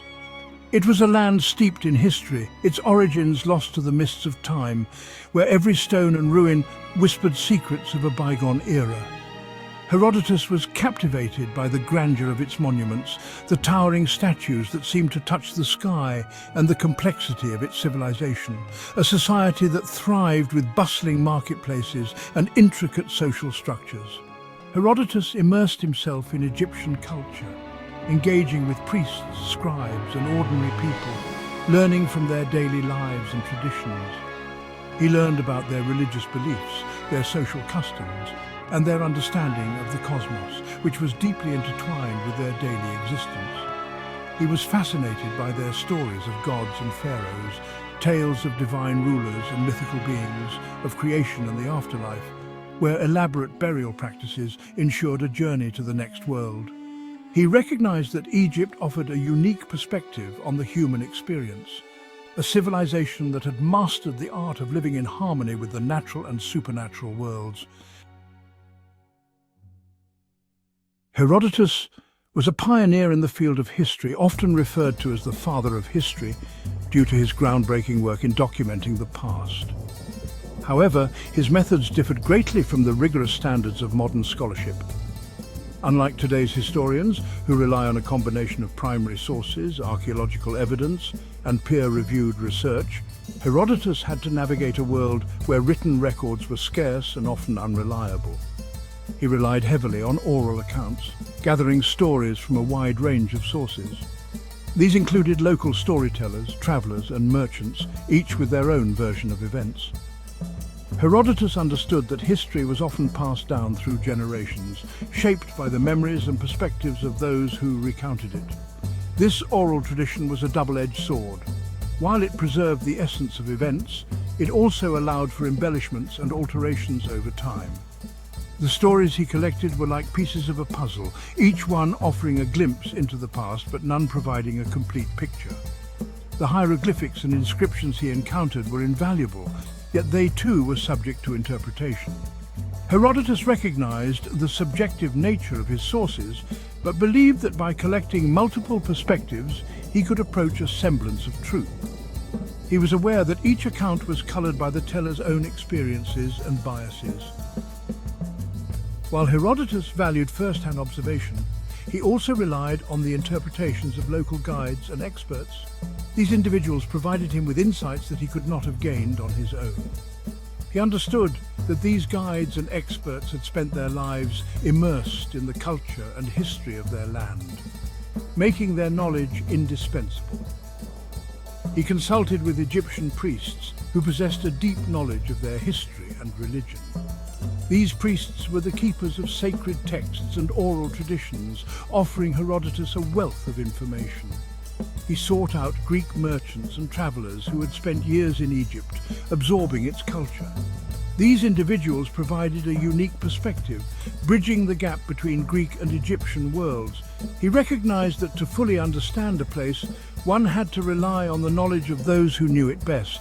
This meant listening to the voices of the people who lived there, who had experienced its history firsthand. Herodotus's approach to history was not without its flaws. His reliance on oral accounts and second-hand information sometimes led him astray. He sometimes struggled to differentiate between fact and legend, accepting fantastical stories at face value. These tales, while captivating, often blurred the line between history and myth. He acknowledged the limitations of his own knowledge, often presenting conflicting accounts side by side. This approach allowed readers to see the diversity of perspectives, but also highlighted the uncertainties inherent in his work. However, his willingness to embrace uncertainty and to present multiple perspectives distinguished him as a historian. He was not afraid to admit when he did not know the full story, and he left room for future scholars to build upon his work. He understood that history was not simply a collection of facts, but a complex tapestry woven from memory, interpretation, and imagination. This holistic approach allowed him to capture the richness and complexity of human experience, making his work timeless and invaluable. Egypt, in the eyes of Herodotus, was a land of wonders, both familiar and strange. As he journeyed through this ancient civilization, he was struck by the unique blend of natural beauty and human ingenuity that defined the landscape. He marveled at the Nile's annual floods, which brought life to the arid land. These floods were not just a natural phenomenon, but a lifeline for the people, ensuring the fertility of the soil and the prosperity of the nation. He described the Egyptians' ingenious irrigation systems, which transformed the desert into fertile fields. These systems were a testament to their advanced engineering skills and their ability to adapt to their environment. He observed their agricultural practices, noting their cultivation of wheat, barley, and flax. These crops were not only staples of their diet, but also essential for their economy, providing materials for trade and daily life. Herodotus was impressed by the Egyptians' ability to harness the power of nature to sustain their civilization. Their agricultural techniques were sustainable and efficient, allowing them to thrive in a challenging environment. Herodotus was equally fascinated by the Egyptians' cultural practices. He witnessed their vibrant festivals, intricate rituals, and the daily routines that reflected their deep-seated beliefs and values.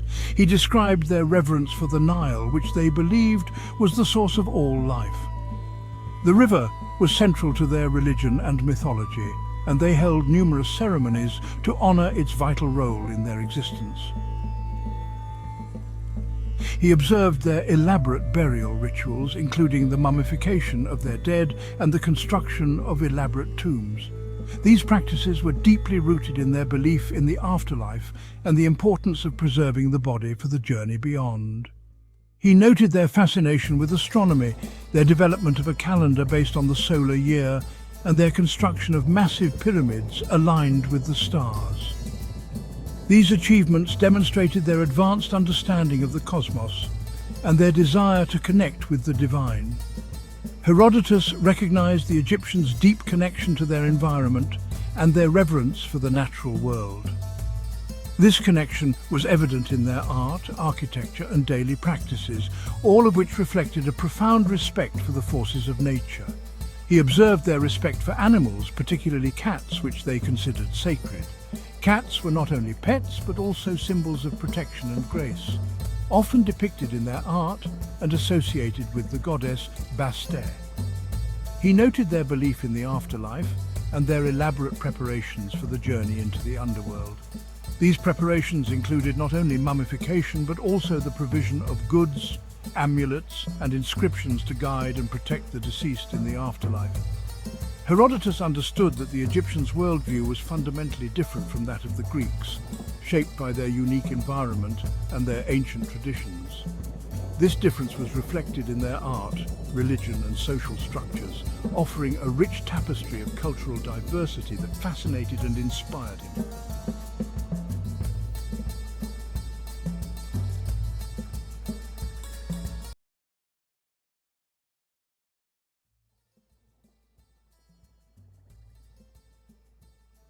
Deep within the desert sands, an ancient civilization beckons. Egypt, a land of pharaohs and pyramids, has captivated the world for millennia. For centuries, the mysteries of ancient Egypt lay dormant, hidden beneath layers of sand and time. Who were these people who built such wonders? What secrets did their tombs hold? The allure of Egypt's enigmatic past has drawn explorers and scholars for generations. Join us now as we journey through time, exploring the fascinating history of this captivating field of study.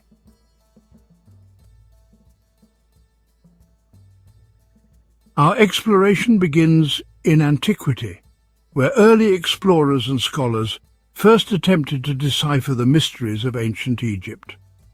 We'll delve into the contributions of figures like Thutmose IV, a pharaoh who initiated early restoration efforts at ancient sites. These early pioneers laid the foundation for the formal study of Egyptology. From the deciphering of hieroglyphs to the excavation of forgotten tombs, each discovery has brought us closer to understanding the people and culture of ancient Egypt.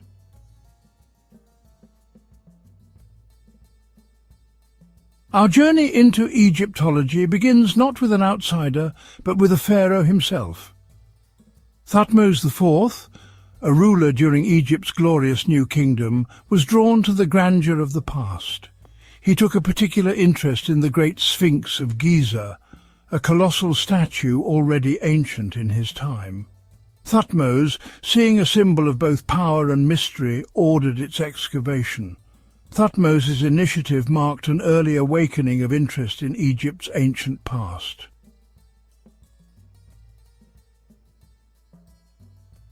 Centuries later, as Egypt fell under the sway of foreign powers, the task of recording its history fell to a man named Manetho. An Egyptian priest living during the Ptolemaic period, Manetho possessed knowledge of both Egyptian and Greek culture. His most significant work was the History of Egypt, a comprehensive chronicle written in Greek. In the Manetho organized the pharaohs of Egypt into dynasties or ruling families. Through these fragments, Manetho's influence on our understanding of Egyptian history remains profound.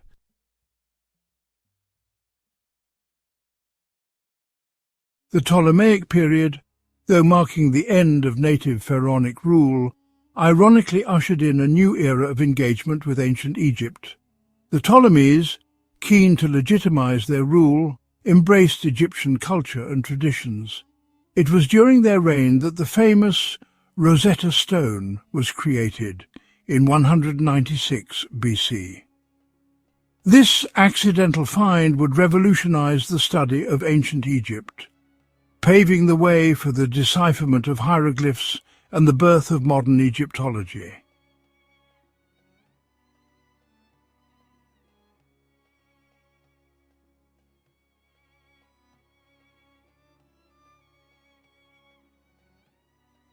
The discovery of the Rosetta Stone ignited a firestorm of intellectual curiosity across Europe.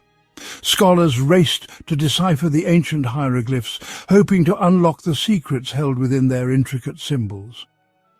The breakthrough came in 1822, when a brilliant young French scholar named Jean-François Champollion cracked the code.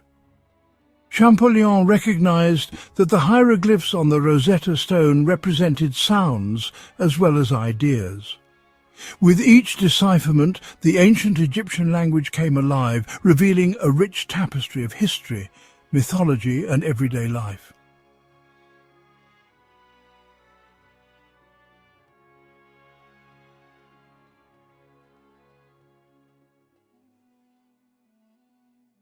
While Champollion's work illuminated the written word, a new generation of explorers and archaeologists ventured into the deserts and tombs of Egypt.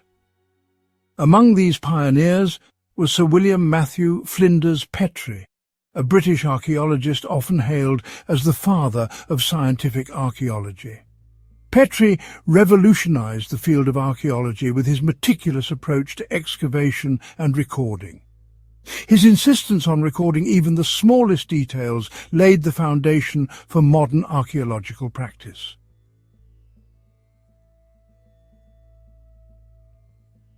The late 19th and early 20th centuries witnessed a golden age of Egyptological discovery. Armed with Champollion's decipherments and inspired by Petrie's methods, archaeologists from around the world flocked to Egypt. Expeditions unearthed a wealth of artifacts, from colossal statues and intricate jewellery to everyday objects. One discovery, however, would capture the world's imagination like no other: the tomb of Tutankhamun. The discovery of Tutankhamun's tomb, largely intact and filled with a dazzling array of golden treasures, became a global sensation.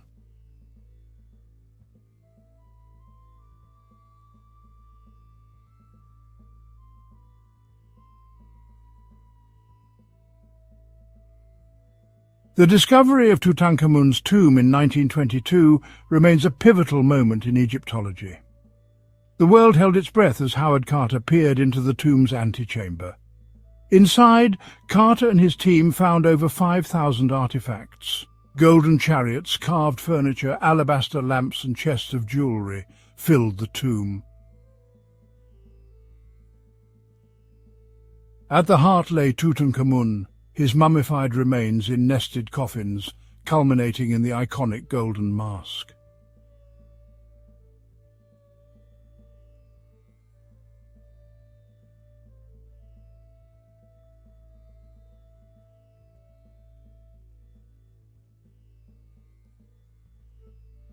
The discovery of Tutankhamun's tomb wasn't just about the dazzling gold and precious objects.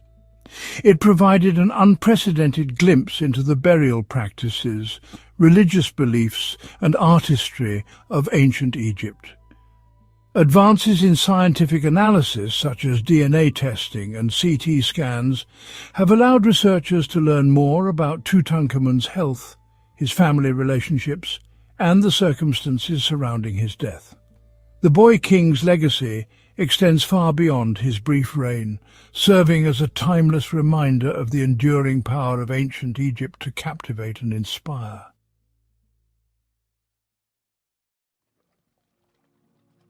Tutankhamun's tomb was just one of many royal tombs in the Valley of the Kings. This valley near Thebes served as the final resting place for New Kingdom pharaohs. Giovanni Belzoni discovered Setifert's tomb in 1817, its walls adorned with vibrant paintings. These discoveries have painted a vivid picture of ancient Egyptian beliefs and rituals.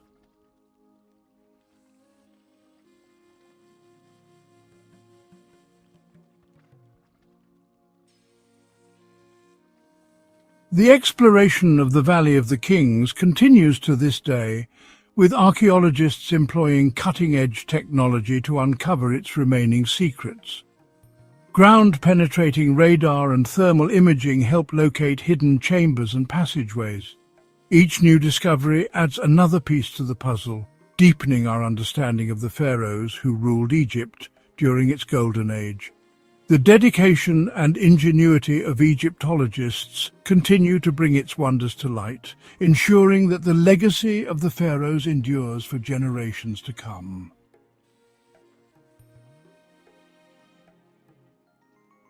As our understanding of ancient Egypt has grown, so too has the need to protect its fragile legacy.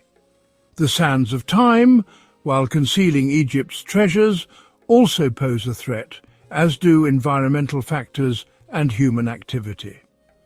To safeguard its heritage, the Egyptian government established the Ministry of State for Antiquities in 2011. This institution oversees all archaeological work in Egypt. The ministry also combats the illicit trade in antiquities, recognizing each looted artifact as an irreplaceable loss.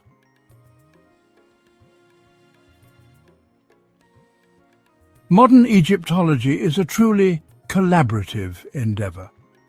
International teams, often working in partnership with Egyptian colleagues, bring a diverse range of expertise to bear on the study of ancient Egypt.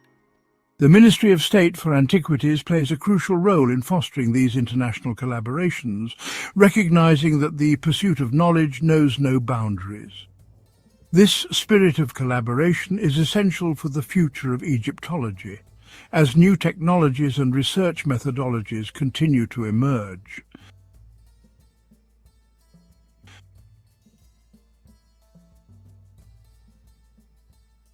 Egyptology, though rooted in the study of the past, is a constantly evolving field.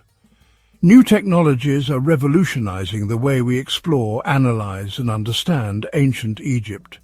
Ground-penetrating radar allows archaeologists to peer beneath the sands without disturbing the ground, revealing hidden structures and tombs. Satellite imagery helps identify potential archaeological sites from space, guiding researchers to areas of interest. And in the laboratory, DNA analysis and other scientific techniques provide unprecedented insights into the lives, health, and even the appearance of ancient Egyptians.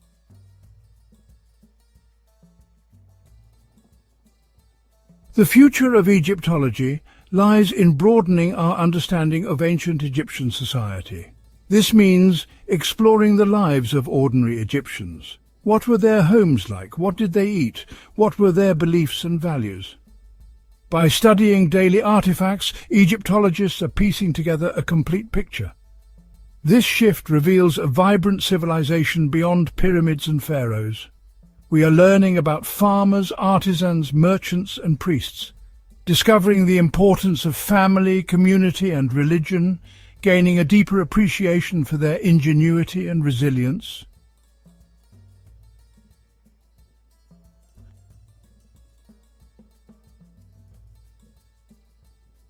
As we delve into Egypt's past, we face a crucial challenge: preserving its fragile heritage for future generations.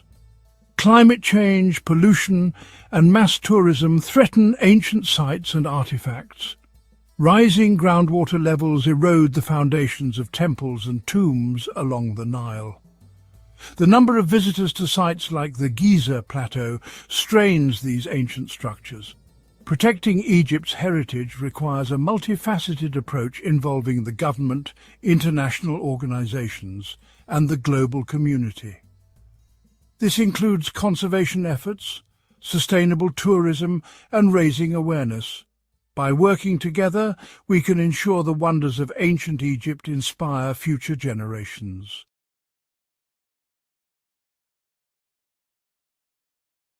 Our journey through Egyptology spans from ancient sands to modern science. We've seen explorers, scholars, and dreamers captivated by ancient Egypt. From restoring the Sphinx to Flinders Petrie's digs, knowledge has been passed down. The Rosetta Stone unlocked the voices of the past. We've stood in awe within Tutankhamun's tomb. Modern technology is revolutionizing our understanding of ancient Egypt.